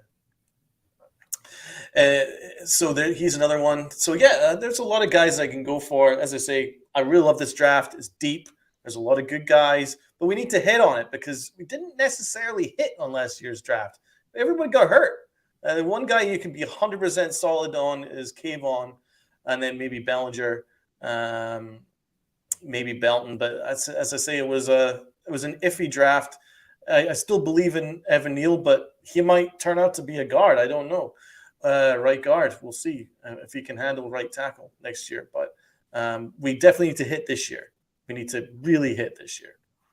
I definitely agree. Let's see. There was a couple of things I wanted to get to. CTRAD7 has an interesting comment, and he made me research the tweet while some of you guys were talking.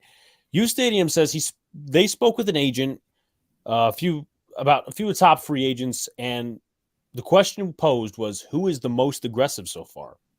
Turns out our Big Blue apparently is the most aggressive, and they want to sign guys early. So if you're a believer of U Stadium, believe it. If you're not, and you want to wait the results out. What are you? Well, I'm sorry, I missed that. What did U Stadium say? U Stadium said, quote, spoke with an agent of a few of the top big free agents in the market, and the team he said that's been the most aggressive so far is the New York Giants. They want to spend early and often. I actually talked to U Stadium in the private message on Twitter, so I'm gonna have to message him and see what he's talking about. But that's interesting. Interesting. I wouldn't indeed. expect that though. I don't know if that's how Joe Schoen wants to build. I think Joe Schoen wants to build from within. And I think Joe Schoen is going to be a little bit more aggressive than I initially anticipated based off of his press conference the other day. But okay. I don't think he's going to be stupid aggressive. I do think he's going to look to get some difference makers in this year's free agency class. If he goes out and gets the best linebacker and pays a good amount of money for an interior offensive lineman, I won't be upset. But if it's like he's talking to wide receivers, I doubt it. I don't think he's going to. I don't think he's going to do that. But I think he's going to spend big on a linebacker. I could see him getting Dalvin Tomlinson. I wouldn't be upset about it. And maybe get an interior offensive lineman. You do those three things, maybe get a decent corner, depth play. I'm excited to see what they do, but I definitely think they're going to bring in some pieces. But it will not be – I think it's going to be similar in terms of like the way they spend their money to the 2020 free agency class. Remember when we signed Bradbury to like a second-tier corner contract? We signed Blake Martinez to a second-tier linebacker contract. All the signs are good. Yeah, I could see it being something like that where it's like not ultra aggressive, but it's like pretty aggressive. Like I think we're gonna get some players. Yeah. To reference the chat a little bit, Coach Dave, I know I didn't answer your question earlier, maybe I haven't, but 25 plus touchdowns is my expectation for Daniel Jones. That's passing wise. Matt says Pittsburgh defensive tackle. He's talking about Kalijah Cansey, Tajay Sharp, and Booty as well. He shot up the mock drafts. LSU fan on the panel. Yeah, Booty's good. LSU fan on the panel. But we're not going Gettleman aggressive, Duran. There's just a few free agent signings. We're not going to do that. Do you think Nicki Minaj is in the chat, so I feel so totally honored. All right. Do you think she was a Giant fan all along? Diggy brings the popular the Nicki Minaj's to the chat. Do you think we could get Barkley long term? Oh yeah, I think that can be done within. What's the definition of long term? I think they're going to get an extension. I don't necessarily think it's going to be 3 years. Yeah. You think it'll be like a 3-year commitment or a 3-year contract? 3-year contract. Okay, so you don't think it's going to be a locked-in 3 years? You think it'll be like a locked-in 2 years? I agree with you on that. 2 years. That's what I think it should be. Yeah. Yeah. At the end of the day, can we get a punter? I hope so. Not named James Gillen or Braden Mann. So, isn't Nikki from New York? Nikki? Yeah, I'm pretty sure Nicki Minaj. Oh, she shouted out Eli Manning a couple of times in some songs. Oh, really? Way Can't believe back it. in the I didn't know back in the that. day. Thank you for the fun fact. Eli's my hero, so Wins Good- are more good taste. important than touchdowns. Yeah, Definitely. I definitely agree. I don't care. At the end of the day, I don't really care about Jones' stats. Are we winning? And is he a reason why we're And winning? is exactly. I think down the stretch he was the biggest reason that we were winning at the end of the season last year. Yeah. Yeah, I don't really care about the stats. Just win games and be a big part of the reason why we're winning. Please. Yeah. Please. Yeah. And please sign Tremaine Edmonds again. As far as my thoughts on the draft, I think it looks like we're going out to get one of those linebackers. I just think that's what we're going out to do. I think so. So linebackers probably off the board round one. The cornerbacks, there's literally 7 or 8 cornerbacks that I would be happy with at that 25th overall. What are we, 26th overall pick? 25th. I would 25th. Yeah, there's literally 7 or 8 guys that I think we could take there. And I think one of them has to be there. Like they have to be there. Yeah. So cornerback is there. I think that's your best value. But I think we just paid Daniel Jones. Whether we can get out in 2 years or not, we just paid him. We just put our faith in him. So when you put your faith in a quarterback like that, I think you have to get him a guy that you think is a number 1 wide receiver. And I think that there's 2 number 1 wide receivers in the draft. I think the first one is Jordan Addison, and I think he's the perfect fit for our offense. Mm-hmm. And then the second one is Jackson Smith-Njigba. And people say he's a slot, but I think he's kind of like Justin Jefferson, where they thought that he was just a slot, but he's a guy that can line up outside. Now, he isn't the speedy athlete that Justin Jefferson is, but he's the short area quickness guy, and I do think he has some big play potential just because of his route running is so good. Those 2 guys, I wouldn't have any issue if we used the 3rd round pick, got rid of that, to trade up to 18 if one of those 2 guys fell down to take one of those receivers. On top of that, Kayshon Boutte is a guy that I really wish the Giants were a different kind of organization, because I don't think they'll touch him, because I just think he has way too much going on off the field. The whole LSU party thing, where it's like, I mean, I'm not going to mention it on stream because I want you to actually get monetized for the stream, but I don't understand how that is like, what college football player doesn't participate in that? Let's be honest. I don't get it. But that thing is one thing, but as an LSU fan, I saw him come in and he got his number 7 jersey, which is, the ultimate honor at LSU as the player. It means you're the leader of the team. You're the best player. Players look to you to make plays, to motivate the team. He put on that number 7 week 1 with a quarterback that's a running kind of quarterback, and he wasn't getting the ball. The ball was getting overthrown. He was getting open, and he wasn't getting it, to the point to where he had a wide open touchdown on a slant, and he didn't even put up his hands. And he could have caught a touchdown, but he didn't put up his hands because he expected it to be off target, and he expected not to get the ball. So to watch a guy quit like that on offense and then get into the doghouse of the coach just saying, listen, you're not even the number 1 receiver anymore because you quit on us week 1, I think that's going to turn a lot of teams off. And okay. somebody outside acting ridiculous, but that threw me off. But pretty much, I think this is Georgia where I live now, so that's what they do here. But pretty much, I think that he could be the best receiver this year, but I don't think the Giants will touch him because of the attitude issues, and I think he's a guy that needs to be coddled, and I just don't think that this is the spot for him. Diggy Tana, what do you think of Tank Dell? Good player, too little for me. I mean, he wouldn't be too little for me if we didn't have Wandale already, but I just want some more variation with that wide receiver spot. And he's like, he's smaller than Zay Flowers. So he's. I know, but he plays bigger, man. He plays bigger. He's got a Yeah, you nice can play. play big until you get into the NFL and play big, and your body doesn't respond the same way it did in college. Well, that's Wandale. He's like a feather, man. A little a strong. Yeah, Wandale does get thrown around, and that's my thing. I don't want two receivers like that. Yeah, but no, I'm a big fan of Tank Dell. He just cooks everyone. I think that he's an exception I would make. I do agree that I want someone like 6 foot and above, but with him, with that speed, I think you can utilize him a lot. Plus, I'm not convinced that we'll see too much of Wandale. I'm telling you, I think I don't know if he's got the body to last in the NFL. Tana, your thoughts on Tank Dell? I like him. I wouldn't say I'm in love with him. I like him.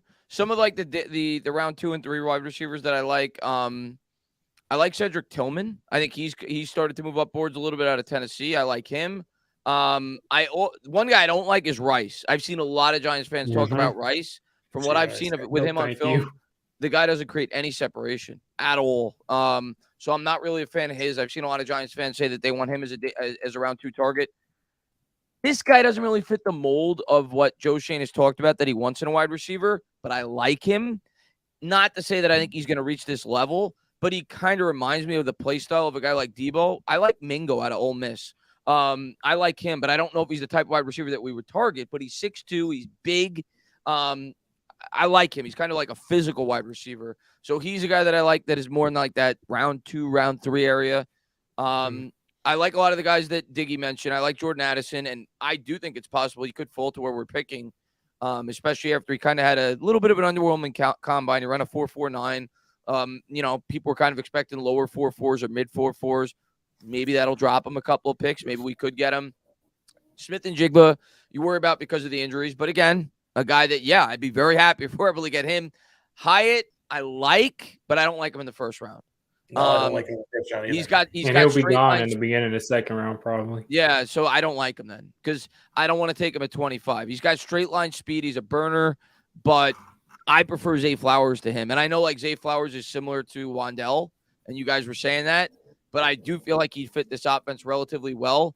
I like him. I think he does fit our scheme relatively well. I would prioritize the other 2 wide receivers that Diggy talked about, but I would have Zay Flowers ahead of a guy like Jalen Hyatt. So that's how let's get in the chat a little bit here. There's loads of comments. So Hazelnut recommends getting in Lazard, the Lizard Man. Lazard. But to wrap it up, I think we're going corner. That's what I think we're going to do in the first round. I don't think we're going. Makes the most sense. I think we're going. And Hazelnut also mentioned A.T. Perry, and that is be on the lookout. Nate talks football, and I'm probably going to make a video on A.T. Perry pretty soon. For me, he reminds me a lot of AJ Green. He was listed at 6'5" at first, but when they actually measured his height, he was at 6'3". But he's a big receiver. He plays big. He's agile. He can run routes. He can get off the line. Pretty much does everything. There's just concerns because he didn't test that. I don't think he tested that well.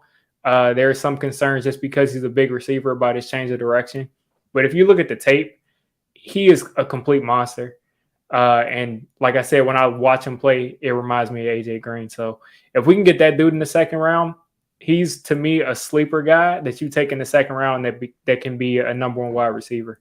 He also mentions Evan Hall late in the draft. I would do that too. I thought he looks like a decent prospect. Densley Richard, I need Deontay Banks at 25. I like him.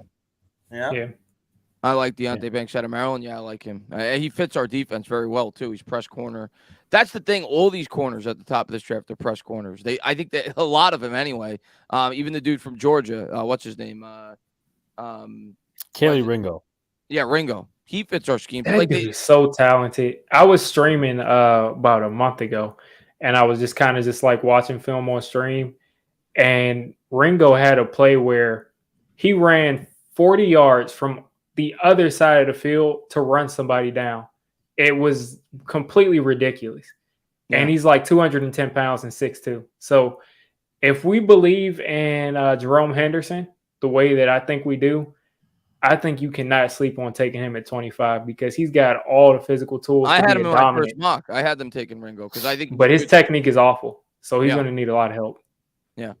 My favorite comment here, Max on the beat. And if you're from New York, you're a Giants fan, unless you banged your head as a kid and chose the Jets. Let's ask Alex's brother. Look up. Well, Isn't all your family Jet fans? That's correct. So you chose well, man.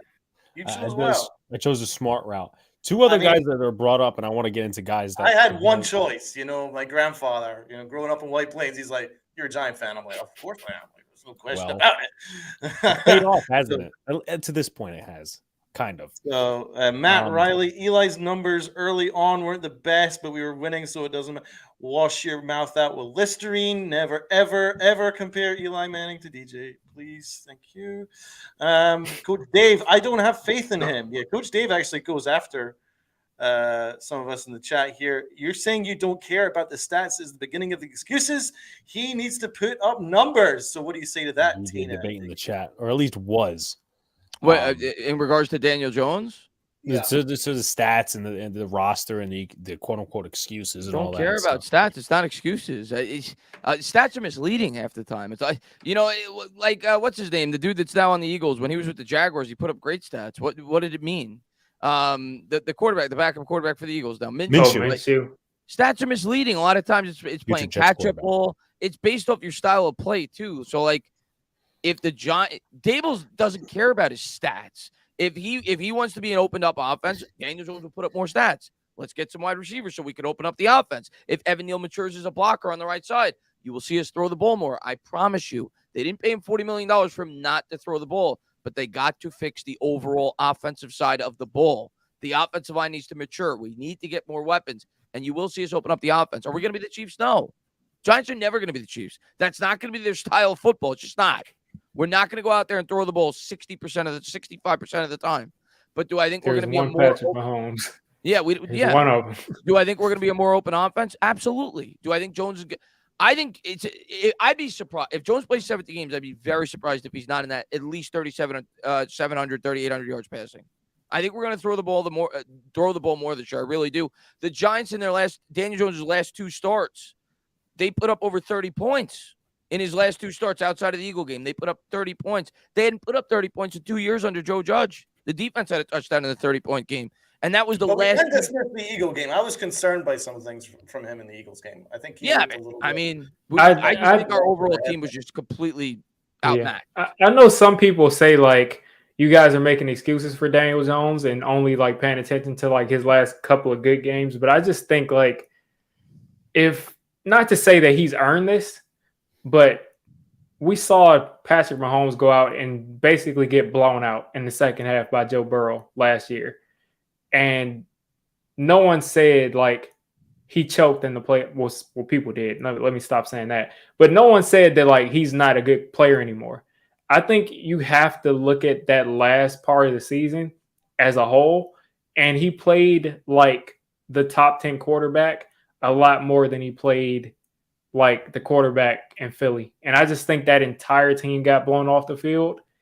And it just was one of those days. It was completely one of those days. We got beat up against a much better football team. It happened. I know, but to be honest, how many times has he actually cooked against really good defenses? That's a good point.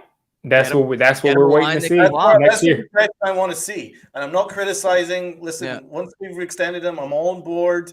Now that I've thought about it, I actually think it's probably wise and stuff. I'm cool with it. But listen, he needs to take that progression. He needs to get better against good defenses. There was some decision making that he made in the Eagles where it looked like he panicked. Now it was slightly because Evan Neal was having a terrible day, and the right side was just collapsing, and he was getting absolutely eaten alive on the right side. But he still looked like he was panicking, and that's not something that I'm expecting from someone who's getting paid this amount of money. So he needs to take that step forward. There was one instance, for instance, where like he could have thrown the ball away, but instead ran out of bounds and took a 7-yard loss. Like these kind of decisions you can't make as a $40 million quarterback. No, obviously it was not his best game. He had a bad game. Yeah, so he needs to take that progression. Like he needs to get a little bit better touch on some of his throws a little bit. Sometimes he overthrows short a little bit too much. I just need to see a general progression. read the defenses better. But listen, like the last third of the year, he cooked most teams alive. He played great against the Vikings, great against the Colts. And when you win your first playoff game, that the Giants haven't won a playoff game since 2009, then 2011. So listen, I'm happy. I'm excited. Let's do it. But you got to keep he needs to building. get better. Yeah, he will though. I really do think he's going to get better. I do. I don't think Shane and Dable are dumb. Like, I think that, for people that are skeptical, and I'm still skeptical about Jones. I'm not all in terms of him being a franchise quarterback. I'm all in terms of him being good enough to find out if he can be a franchise quarterback, which is what this contract is. But if you have faith in Brian Dable, and I think you should, the guy is clearly a really good head coach. He's clearly a really good offensive mind. He's telling you, yeah, I think it's worth finding out of whether or not this guy could be a franchise quarterback. He has a lot more knowledge about Daniel Jones than we do. He gets to work with him in the building every single day, and they have every excuse in the book not to bring him back. They didn't draft the guy. They inherited him. They didn't sign him on the fifth-year option. Dable and Shane are saying, we believe in this guy, at least for the time being, for the next 3 years. We believe that he is going to improve. Shane even said that in the press conference. He said, if that was Daniel Jones's floor, I'm really excited to see what his ceiling is going to be. And I agree with him. I've said it now for 5-6 weeks when people tell me about Daniel Jones. I think his floor, now I don't know how high his ceiling is because it's an unknown, because it's been completely mismanaged his entire career. I think his floor is Alex Smith. I really believe that. I think that's his floor, what Alex Smith became. And I know Alex Smith put up some gaudy stats at the end of his career when he was throwing to Tyreek Hill and Travis Kelce, but Alex Smith was a game manager. He was a very good game manager, and I think Daniel Jones has gotten to the point where he's displayed he can at least be that. Now we got to find out what his ceiling is. And I think his ceiling is higher than Alex Smith's ever was, but I don't know how high. We'll find out over the next 2 or 3 years. Yeah. Yep. Chris D, shouts to you, man. Shouts to Chris for the love MMA. I think I forget there was 2 guys that brought up in the chat that they asked us about. Ronnie Bell, wide receiver out of Michigan, and Dorian Williams out of Tulane. I'm going to answer it quickly, and I'll toss it around as well. As far as Ronnie Bell, haven't done much research, but what I hear, Dorian Williams, as far as he goes, it's most likely a special team or nothing close to a Mike. Diggy, if you have any thoughts on that? Ronnie Bell, I haven't gotten to look at yet, but Dorian Williams, I looked at him, and he looks like he could possibly be a starting linebacker. He moves well. Is pretty good in coverage. Really smooth player. He could be a guy that ends up being a Pro Bowler, but it's just about seeing him do it consistently, seeing him take on blocks and get off of those blocks consistently. But I would definitely be looking towards him if we don't get a guy in free agency and we don't take a guy in the first round. If we took Dorian Williams in round 2, I don't know what he ran in the 40, but he's an explosive player from what I see on tape. All right. Tana. I'm going to be honest. I haven't looked into those guys yet. I'm going to be completely honest. One guy that we haven't talked about that I like, and we talked about the possibility of taking an edge in the first round, and I don't know if he's going to be there. He looked like a freak at his combine. The only thing is he's a little bit undersized for a traditional linebacker, so I think he's going to for a defensive end, rather. So I think he's going to transfer to the OLB. That's Nolan Smith. He looked really impressive.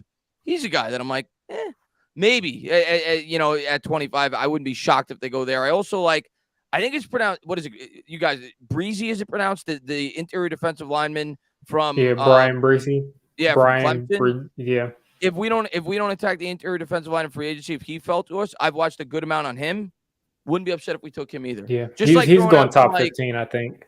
Yeah, just throwing out some non-cornerback wide receiver names that I wouldn't be upset at 25. He's another one that I wouldn't be upset about. Not that I'm just dying answer for your it. question. Ronnie Bell ran a 4.5 in drills, and I was talking about Dorian Williams. All right, okay. I forget. I didn't know what he.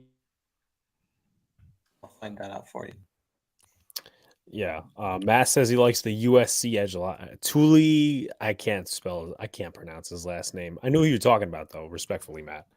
If he falls, apparently Nolan Smith has similarities to Aaron Donald. Well, to be fair, there is only one Aaron Donald. Like there is one Patrick Mahomes. Plus one plays the edge, and I think what similarity? Yeah, was they're about not to say, very. like, I think it. The guy that people have compared to Aaron Donald is the guy that went to Aaron Donald. He's not Aaron Donald. No, but that's Yeah, I know you're not saying it, but I feel bad for him because people are expecting him to be Aaron Donald because he went to Pitt and he's an undersized defensive and he had like tackle. the same combine numbers, so they're like, Yeah, oh, but if you look at Aaron Donald on tape at Pitt, Aaron Donald held up against blockers like he was 350 pounds. This guy, Kalijah Cansey, I think his name is, he's undersized, and he you can tell that he's undersized.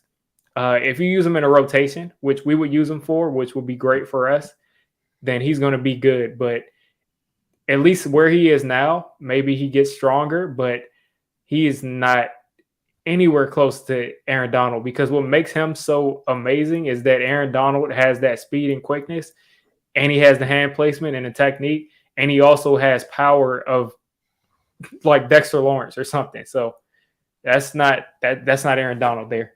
Oh, I agree. But that's what you heard the Dorian media Williams, say. he ran a 4.49 apparently. Kalijah Cansey, yeah, that he can run whatever he wants. He's not going to be Aaron Donald. Oh, you said Dorian Williams or Cansey? Yeah, I did say he ran 4.49. Oh, Williams? Yeah. Oh, that makes sense. Yeah, that's pretty much what I saw on tape. He's explosive. He is fast. He's explosive. Yeah, you're all good, Max. You're all good. Donald, any thoughts on Dorian Williams and Ronnie Bell? Yeah, listen, no, I need to look at them more. Dorian Williams looks like he could be a good sideline to sideline linebacker. I like his measurables anyway, like his 40. His overall rating on Draft Buzz is 81 out of 100, so that's pretty solid. But there's some other linebackers I kind of like.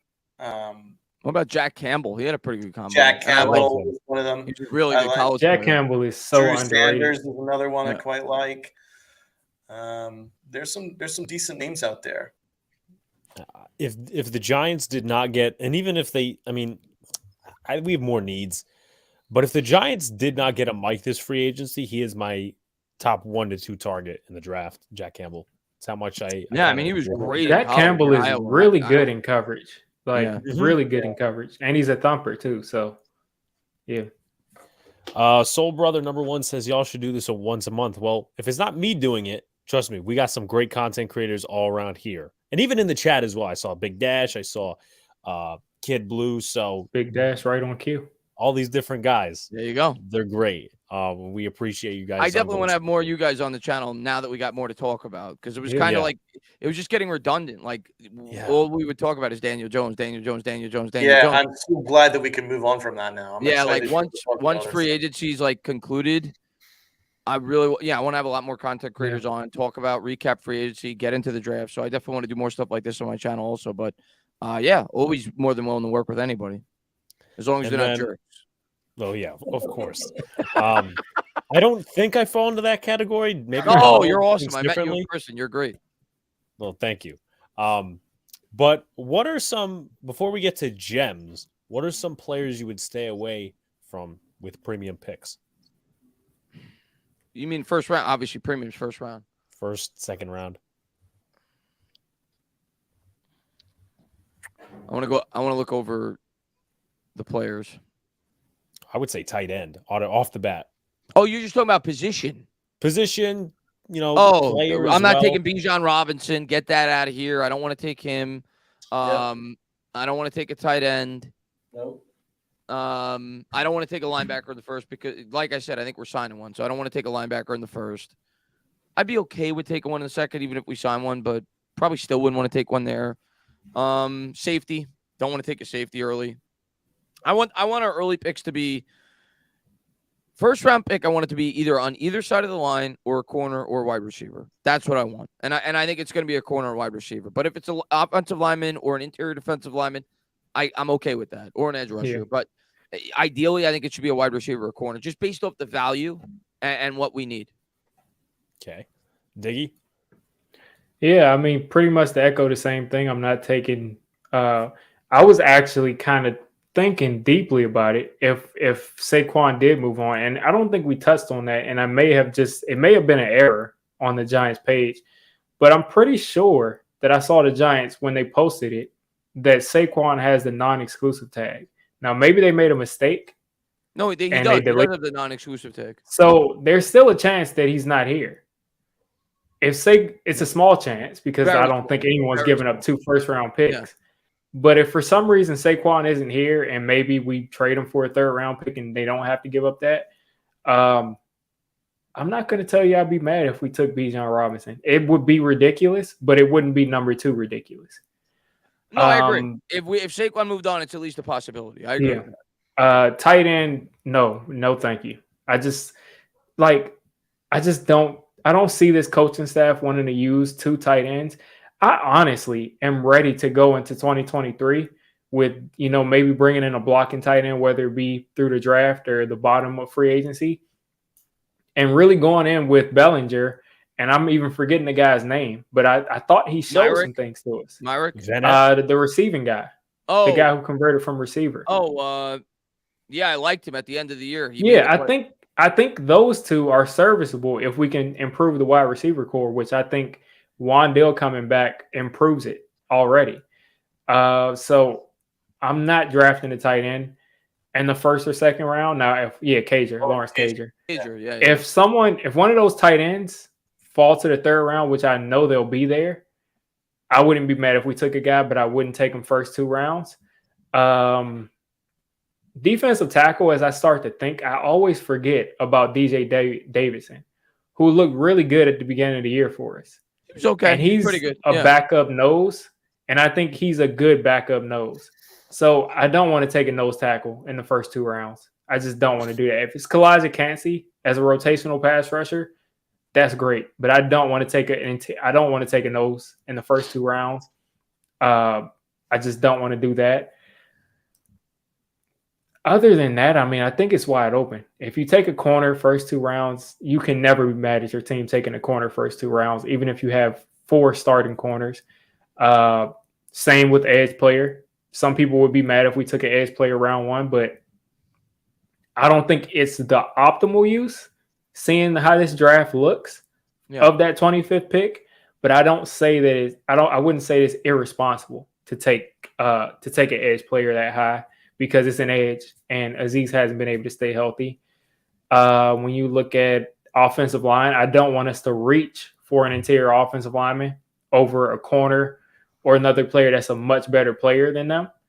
But I don't think they will do that. I think that they'll let it fall to them, or they'll go up and get their guy. But other than that, I think it's pretty wide open. It could be corner, it could be offensive line, it could be wide receiver.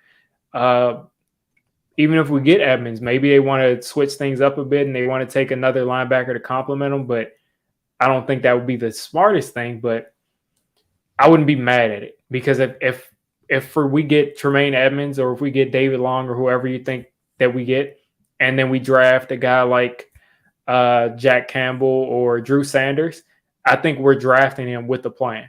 I think at the very least, Wink Martindale is a guy that you trust, and Brian Dable is a guy that you trust. So if they take a good player that we think is in a crowded position room, I'm not going to be upset, because I know that they'll actually have a plan for that good player. Don't take a bad player. Yeah. That's what it comes down to for me, Diggy. It's like we are so thin in terms of overall depth on this team. Just draft good football players. And I know we have primary needs. Just take the best players on your board. I just so happen to think, based off the way that the board is going to play out, corner is going to be our pick, because I think that's going to be the best player on the board. But I'm in complete agreement. Just take the best players on your board. You need to start to fill out this roster. As the great Jerry Reese said, we're going to take the best player available. Take the best player available. And then last few years proceeded to do the complete opposite. Last draft was, you could argue they went more for like fit in terms of scheme fit. And they may do that this year too. So, all right, let me rephrase it. Take the best player on the board that fits what you're looking to do. Don't force a position. Don't take the JPP at tight ends in round 1. Yeah, don't force a position. Let's put it that way. Hazelnut is asking about Osiris Torrance. Anyone have thoughts on him? I think he's solid. I know Nate Talks Football doesn't like him as much as other people, but I'm kind of in Nate. I wouldn't take him in the first round. That's just Tana? me. He looked good at the Senior Bowl. I'll say that. I like him. I'd more prefer a center, if I'm being honest. If we're going to take an early offensive lineman, I think I'd prefer the center route. But if they go that route, I like him a lot. If they took him in the first round, I'd be happy. I'm not going to say I'd be like over the moon happy, but I'd be happy. I'd be like, okay, that's fine. Let's get our wide receiver in the second round. And I wouldn't be screaming if we took Torrance either. But I'd prefer center. If we're going interior offensive line round 1, I'd prefer a center. I want like a true center. I feel like a center is such an important position on an offensive line. Would you take Jalen Carter if he slips to 25? Yes. The Giants without any hesitation, I would. The Giants knowing them probably won't, but yes. If he's going to be a free man going into this season, then I'd take him. Yeah. Thoughts on Steve Avila, the TCU Love Steve guy? Avila. I think Steve Avila is excellent. I would draft him in the second round. If I was going to be a receiver in the first round, I'd draft him in the second round. I think we would be laughing all the way to the bank with that. I don't think Reddick is a free agent. I could be wrong though. He's a free agent, but we can't afford him. He's going to get paid. We can, but it doesn't make sense. Yeah, with the year what we should have done when I was acting like a lunatic on Twitter a couple of years ago when we were trying to pay Leonard Williams all the money that we're trying to get out of right now. I was in all caps yelling to go get Hassan Reddick, and he went to one team and harassed us. Then he went to another team and harassed us. So we could have gotten him on a 3-year deal, and he could be on our team right now as a free agent, and we'd be talking about re-signing him. He was a steal. 100%. All right. Breaking. I don't know how accurate this guy is. Like I said, God. I've talked to you Stadium before, like in the mentions. Like he's asked me to like do like promotions for him. So I just messaged him because he came out with that tweet, said he talked to an agent, said that he heard that the New York Giants are going to be active. He gave me a specific, and I don't know how accurate it is. I just asked him who he heard it from. He said he heard it from an agent. He gave me a specific player that the New York Giants are very interested in free agency. Jamel Dean. He said that they'd like. You're not trolling. He said that they'd like to get him very quick. I'll share my screen. I'll share. And I was scared of that. I won't be mad if we get him because like you got to shore up that spot. Right there. There's the tweet. You could share it with the stream. You got to shore up that spot, but right there. I don't know. The cornerback class is so deep this year. Like simpatico. Like the cornerback class is so deep this year, but it's not a bad signing. But he's going to get paid at least $18 million, at least $15 million a year. I would say he's going to get paid a lot. We'll see. Young athletic press corner is what we could use though. But for the same reason I gave half an hour ago, I would love it. Yeah. See a short corner. The question because also let's look at it. Like say we went receiver first round. And then you went and got like an Avila or a good offensive lineman in the second round. I think there's a drop off at the corner talent from press corners down into the third roundish, and I think we'd maybe struggle. So you maybe get a couple of slot guys in there. I'm not sure if you get your press corner later in the draft, and that's why it would make sense to go and get a high end guy like a Jamel Dean. You can partner on the outside. Because how does Wink Martindale's system work? Really good cover corners that can cover their man in order for us to blitz. And I think that's why it would make a ton of sense. Yeah. Now, if they got him. Wide receiver in the first round. I was going to say, if they get him, we better be trading up to get the wide receiver we want because to see that cornerback class this deep to where like we're going to get a round 1 level corner at 25 regardless, we would have to be very, very confident that we're going to address another position of need because you're not taking a corner at 25 if you pay Jamel Dean. Spending money on Dean, no. Unless for some reason they don't want Adoree back. But I would extend Adoree Jackson if I were Joe Schoen because I think he's a young player that you probably want around. Yeah, definitely agree. I would, Hazelnut asked, would you make a play for McCall Hardman? Yeah, as long as it's not too expensive. Yeah, the Tomlinson kid out of TCU, he is 5'7", so he is literally my height. So I don't know about that. I don't know that I would go there. And Matt, he is 6'1", Jamel Dean, and he is taller than Adoree Jackson. Yeah. So, and also just to carry off thoughts before I go into the last question, and we'll go into a final mock draft. Is this? I'm not opposed to signing a corner. It's just I want some future. Having 2 high-paid corners on the roster. I think Adoree's gone after this year, though. If we sign Dean, he's good. Yeah, he's Yeah. got to be, Yeah. and maybe that's why we still take a corner round 1. If Yeah. We still Or have in the Flott later and Aaron rounds. Robinson though, who are developing too. So I think at that point they're not going to get a chance. We're going to have to take a corner this draft somewhere in the first 4 rounds, and if we sign a guy like Jamel Dean, I mean, where's the spot to develop Cordell Flott and Aaron Robinson? One of those guys has to be gone. I don't know where that works out. Yeah. Maybe you trade one of them. Maybe you trade Flott.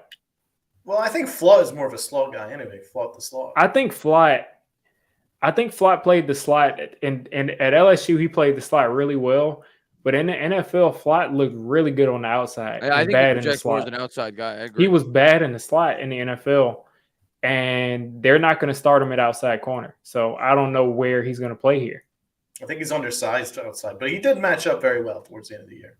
Yeah. But he's got to put on some muscle. He's got to probably put on 15, 20 pounds of muscle. Easily. Yeah. Kid Blue, I think he remembers this as well because I went on Hubstream one time and kind of made a proposal and kind of homered for Aaron Robinson probably after the second game of the preseason when he was really struggling. So I don't know that I'll take back my statement, but yeah. Dean in free agency, Ringo or Tyreek Stevenson out of Miami in round 2 is a future starting corner, sit behind Adoree a year. That'd be an interesting concept. I mean, I watched Diggy's Phil breakdown on Davon Witherspoon. I like him.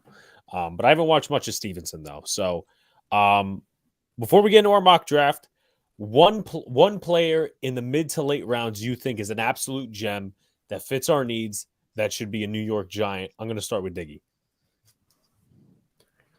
One player that will be a gem in the mid rounds. Mid to late rounds that the New York Giants should absolutely get. I've been saying A.T. Perry for a while, but I think he's going to go higher than the mid rounds. I think he'll probably go second round. Let me see. Maybe it's I'll go with the former LSU wide receiver. Why am I going blank? He transferred last year, and he finally Trey Palmer. There we go. I'll go with Trey Palmer. I think he's going to be a good wide receiver somewhere. Somewhere. He won't be a 1, but I think he'll step in and be a contributing wide receiver. All right, Tana.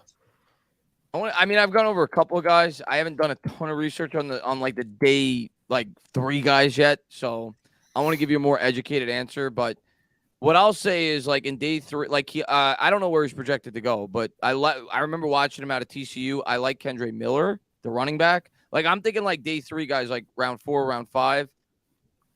A running back. That's what I want. I want a thumper in that round 4 or 5 area.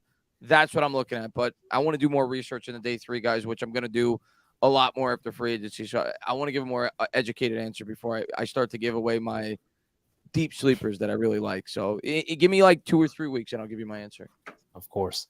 So we got some stuff from the chat before I go to Donald. Ivan Pace, Cameron Letu, Olusegun Uluwatimi. That's the Michigan center. I think I said Ivan Pace already, or maybe I haven't, but there's just a couple of Tajay Spears from yeah. what I think was it Tulane he's out of? I think. Yeah, he is. And he was at the Senior Bowl as well. See, I got a couple of people. I got a spreadsheet that I keep my prospects in. I'll see if I can pull it up. That's good thinking. Aubrey Miller Jr. also as well. He was really good, making some good tackles at the Senior Bowl. Sean Johnson. Supposedly, you might be thinking of Bijan Robinson, but I think Rashawn Johnson went to the same college as Bijan Robinson. Dwayne McBride, I've heard his name a little bit. He goes to one of them smaller colleges. I just don't remember off the top of my head. While Diggy gets his favorite prospects, Donald. Let's see. Where is? Okay, so sorry. Go ahead. I was going to say, do you know where Julius Brents is expected to go? I've heard from second to like fourth. He's a guy that has really good size. He's 6'3", 198, and he's a cornerback. So I will be on the lookout for him. He could be he could have a season similar to the guy in Seattle.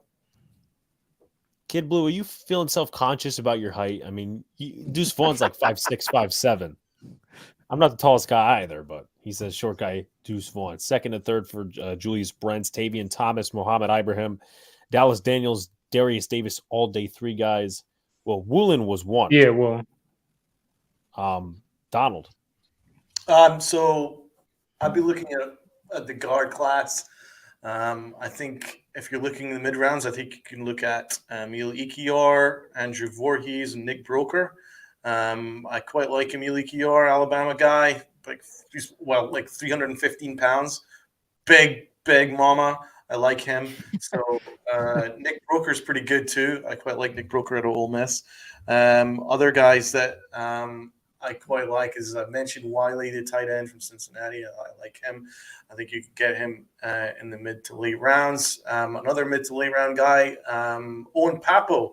I've been championing him because guy's fast, and I really like fast linebackers. He plays fast, he plays hard, plays tough. He's a little bit undersized, which is the only reason why I think he'll drop, but I think he'd play bigger than his size. So for me, I think he'd be a steal. I hope the Giants get him. I don't know where Gervon Dexter goes, but I've already mentioned him. I like him a lot for our D-line. I don't know if he'd be a mid-round guy. I think he's probably more a second-round guy. But so those are some of the names there. As for the receivers, I'd probably want to go receiver more first round, but there's some other ones, like, as you say, I think Mingo, I think you could maybe get. Cephas, as you like him. Cephas, I like Cephas, but I'm not sure about him being Princeton. Dude, it's like it's such a small school. Is he going to take that step up? So I'd maybe edge towards more guys that have played at a higher level. But yeah, those are some of the names there. Yeah, so Moro Ojimo, defensive lineman, I believe from Texas, if I'm not mistaken. Anton Harrison, the tackle out of Oklahoma. Question, do you think Zay Flowers is best fit for the system guys? Well, I think he's a fit for this offense. And I think he's a great fit for the offense. I feel so bad for him. He had such a terrible quarterback last year. Yeah. Thank you, Happy, Humble, Hungry, for subbing. If you guys... 992. 992. We got 8 more. Will Mallory. I didn't see a lot from him at the Senior Bowl, so we'll see where he falls into the mix. Voorhees, he did tear his ACL because he was good. Yeah, I like his stats at the Senior Bowl. I wasn't that crazy about him. Another guy that was mentioned in the chat way earlier was Bryce Ford Wheaton out of West Virginia. So he's another guy. But while you guys keep subbing and hopefully we get to that 1K mark with a 160 plus in the chat, we're going to go into a mock draft. So let's get right into it. Got PFF up, even though I kind of don't like some of the rankings because Payne Durham, my favorite tight end in the draft, well, they put him at like a 300 rank, which is pretty. I'm not, you know what? Screw the monetization thing. Pretty fucking stupid. I'll say that. Hey, listen, I'll rant when I need to, but I've already skipped ahead to the 25 pick. Here are some of our options. Thank you, Big Dash. All right, so far, Zay Flowers available. Keep going. You got Cansey, you got Flowers, you got Nolan Smith. Yeah, that's it. Yeah, that's pretty much it. Are we all on the board as Zay Flowers? I'm voting Zay Flowers. I'm going Flowers. Diggy doesn't seem I would have to regrettably take Zay Flowers. I don't think he's the best player on the board. Okay. But Nolan Smith I might consider there too, but yeah. I don't have him in that same category as those other 2 wide receivers. I'm not sure that he's that number 1 wide receiver that I want to take that first round pick with. But I think you have to take him there. I mean, yeah. Probably got to take him there. Just want to update this banner real quick. The magic number is 5. Who's the Magic cornerbacks number? available? Woo! Yeah, what corners are there? They might have them. They might just have it ranked horribly. Yeah. Forbes? Oh, I'd take Cam Smith. I would take Cam Cam Smith Smith. That is, yeah, he's a good one. immediately. And I probably would take Zay Flowers above Emmanuel Forbes, but it would be close. All right. So Diggy's gonna go Cam Smith. Tana, where are you going with this? I'm gonna go with Flowers, but I would be just as happy with one of those corners. But I'm gonna go with Flowers. Okay. All right. Donald. Flowers. I'm gonna lean Flowers too. Hopefully we get a good corner at some point. Well, we just Yes. signed the guy from Tampa Bay. We signed Dean. Yeah. Exactly. Spent $50 million on another corner.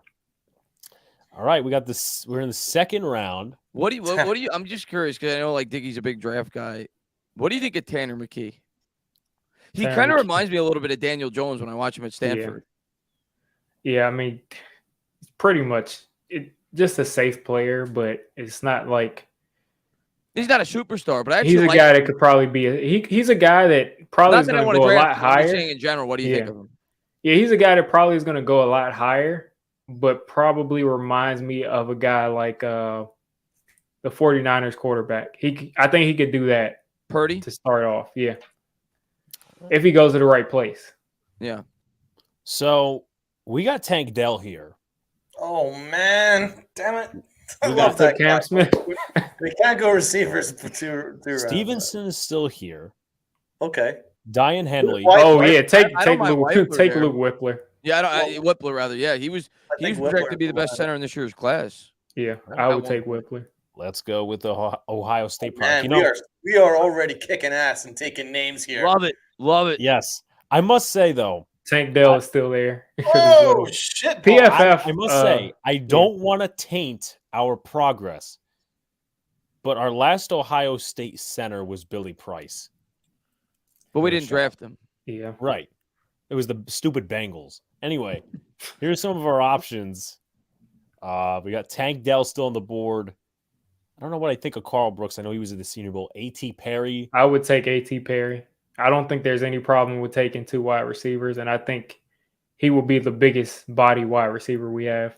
And he's got the long speed and the short speed. Yeah, I would take A.T. Perry. We got Dorian Williams as well, who we discussed.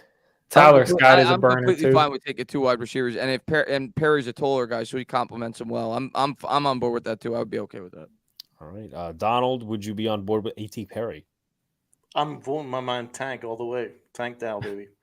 All right. So I'm going to stick with Perry because we had Flowers in the first round. He's more of a speedster. All right. We will be assembling the Lollipop Guild. Tank Dell is still here. But real quickly, wrong banner. Just would like to say.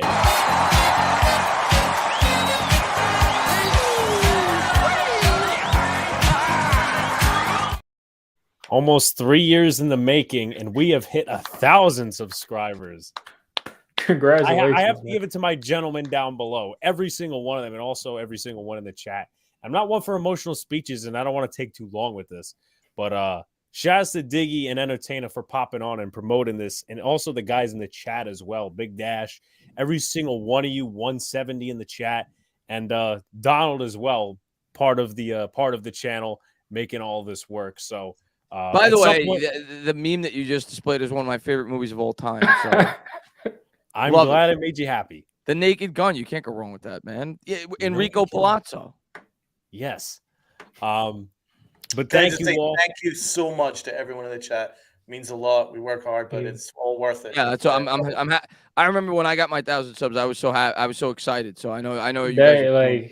That's really it's a huge accomplishment, man. Congratulations. 1,000 people. Just think about it. If you could fill up an auditorium, a pretty decent sized auditorium full of your subscribers. That's huge, man. Thank you. That's the size of my high school, probably about 1,000 kids. So there you go. Amazing. Once again, thank you guys so much. I'll have a bigger speech at some point. But of course, I don't want to waste my gentleman's time. in the panel and in the chat. But appreciate the thank yous. All right, so we're on pick number 100. We're still in the third technically. Where are we going with this one? What's think you their just- running back? Yeah, I like that. Go look at the running Have back. we, Maybe look. but I don't think we've taken a defensive player yet, but I want to see what's their running back. All right. We haven't taken a corner. I know that. I was going to say it probably is a Running good spot back. for a corner too. Corner, and I'll also put in linebacker as well. Yeah. All right, so here All is right, let's linebacker, see. corner. I like Williams is Dorian there. Williams Jalen Jones is there. Tomlinson. If I'm not Jalen mistaken, Williams, isn't that dude from TCU? Doesn't he got like super long arms? I thought I remember seeing one of Yeah, the corners from he TCU. does. He does, and I remember liking that because I thought he fit our scheme. I know nothing about him, but I remember watching a few TCU games and they were talking about his arm length. I like Um, Tomlinson. I'd be good with Tomlinson. I think Yeah. we need a corner. But what else is there just below him? Because PFF kind of Yeah. has funky ratings sometimes. This is Deuce Miller Vaughn. that Ivan Pace is good. I think we can get him later. we next one is Sean after this- Tucker. Sean 128. Tucker, I like Sean Tucker. Yeah. And- I like Maybe Sean wait Tucker, but he'll around, be but there I in like like the 4th round or 5th round too. Yeah, for sure. Yeah. Yeah. So, Yeah, the cornerback is probably the best value there.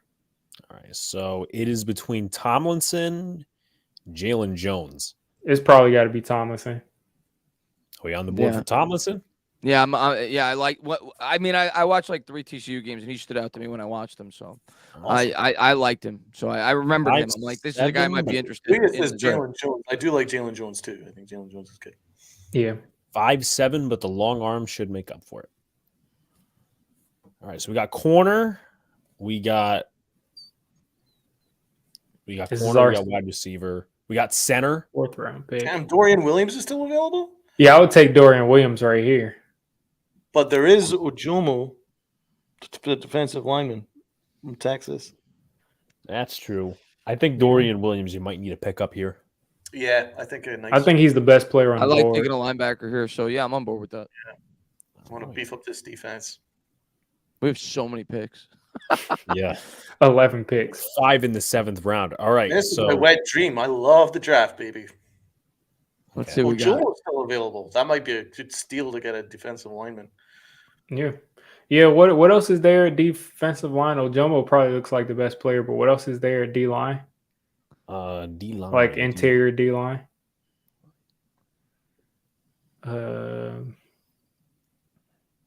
Yeah, probably Ojomo. We down for Ojomo? Yeah, do it. We need a guy in the middle. We do.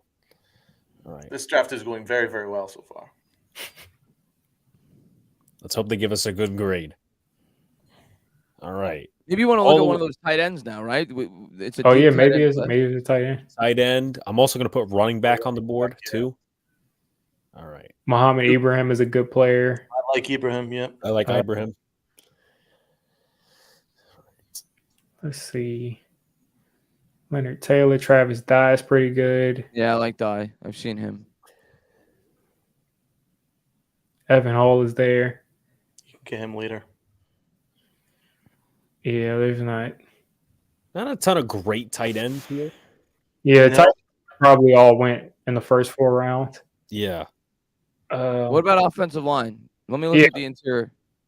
All right. Interior O line. Stromberg might be decent here. Stromberg is good too. Yeah. Any objection to Ricky Stromberg? No, none whatsoever. I'm thinking because we drafted center that we maybe go. We drafted a center. White Yeah, we man. went Whippler. Remember? Oh yeah, we did. We got Oh, center. you're Okay. right. Yeah, so I wouldn't take Stromberg. What else is? I might look at Scruggs, but what else is there below them? Yes, that's it. So I think what do we? Ibrahim. I think the running back. Ibrahim. Yep.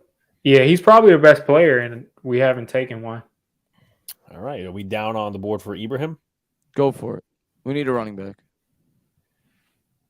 Pretty sure he's a guy that can Picks left. be a receiver too.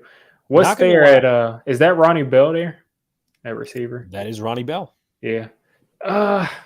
What's there at what position am I thinking of?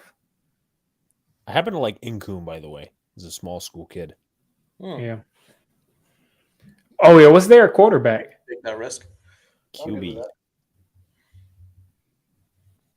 Malik Cunningham is a guy that could be a backup. Dorian DTR. Thompson is the guy I want as the backup quarterback. He was I fun to would watch take in him at college. 253.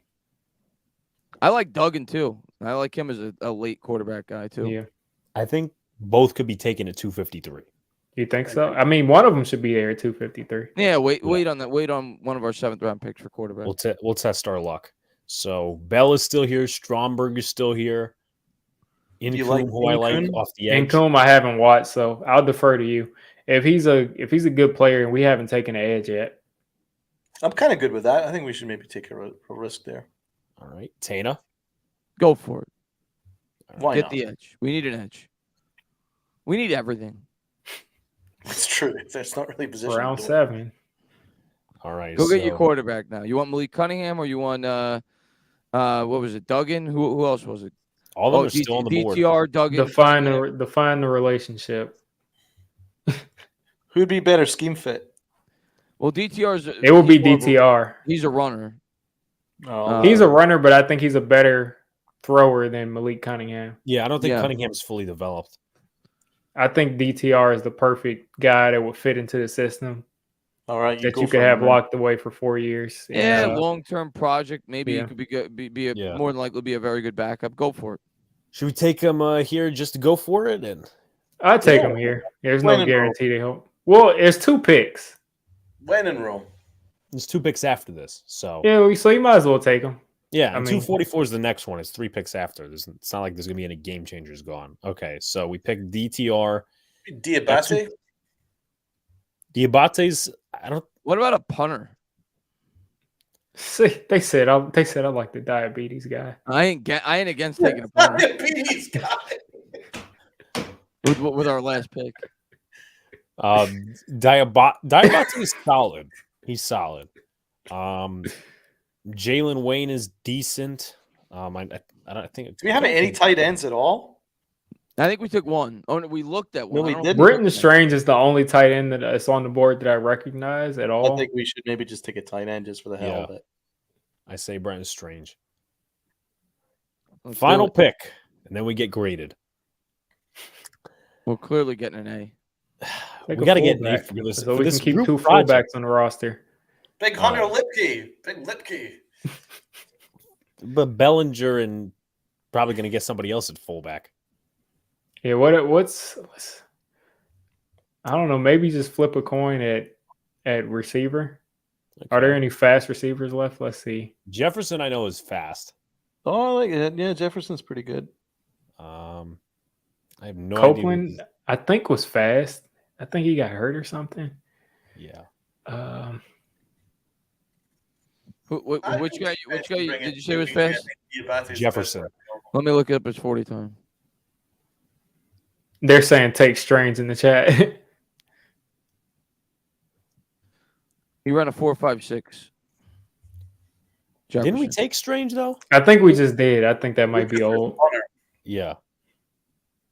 So Oh yeah, is that punter that's like highly? Yeah, Corsac? let's see if that guy that's been highly rated is still there. All right, let's see if that one Corsac is- phenomenal punt. Oh, and just take him. Corsac, that's the guy. All right. Rutgers kid. Yeah. Or we get like a B- because we probably get a good grade because we took a quarterback because that's how PFF. They love Great their state. Oh, quarterback. they love that shit. All right. Oh my God! Look at that. The whole first Wow. 5 rounds are just. Ibrahim was a bad pick because Apparently he's a running it was. back. Oh wow, they gave us a C for taking that guy in the 7th round. That's rigged. strange. Then we get a C+ for a punter. A We get to minus. an A-. minus. Congratulations, everybody! That was a fire draft right there. I'm gonna There you go. download this. Shane's gonna be an A+ though. Yeah. He'll be somehow better than us. Oh, I mean, he is a GM. He better after all. be. He's getting paid to be. Well, yeah, I would hope so. But 2 hours, 53 minutes with the accomplishment of over 1,000 subscribers. Amazing. I'm gonna throw it to Entertainer, Diggy, Donald, and myself for final thoughts. All right, I got a little more news. He just texted me, by the way. U Stadium. Oh boy. He said Edmonds also, and Jacoby Myers. No. Oh. No. I don't know. Who knows how legitimate this guy is, but I No, talked to him Myers. like several times in the DMs when I saw he sent that. I'm like, I'm going to send him a message, see what he says. But I just want to let you guys know that. But no, man, I had an absolute blast coming on here talking with you guys. You guys are more than welcome to come on my channel.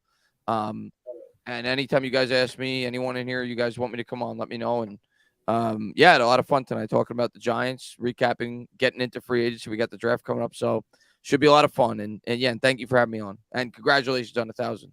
Thank you, Chris. Diggy. Yeah, echo it. I mean, congrats on 1,000 subs.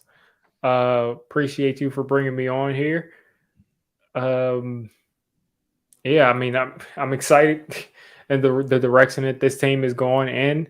I think we have the right front office guys, including Brandon Brown. That's his last name, right? Yeah, including Brandon Brown and Dable too. I think we have the right people in place to where everything that we do is going to be done with a reason behind doing it. So that excites me.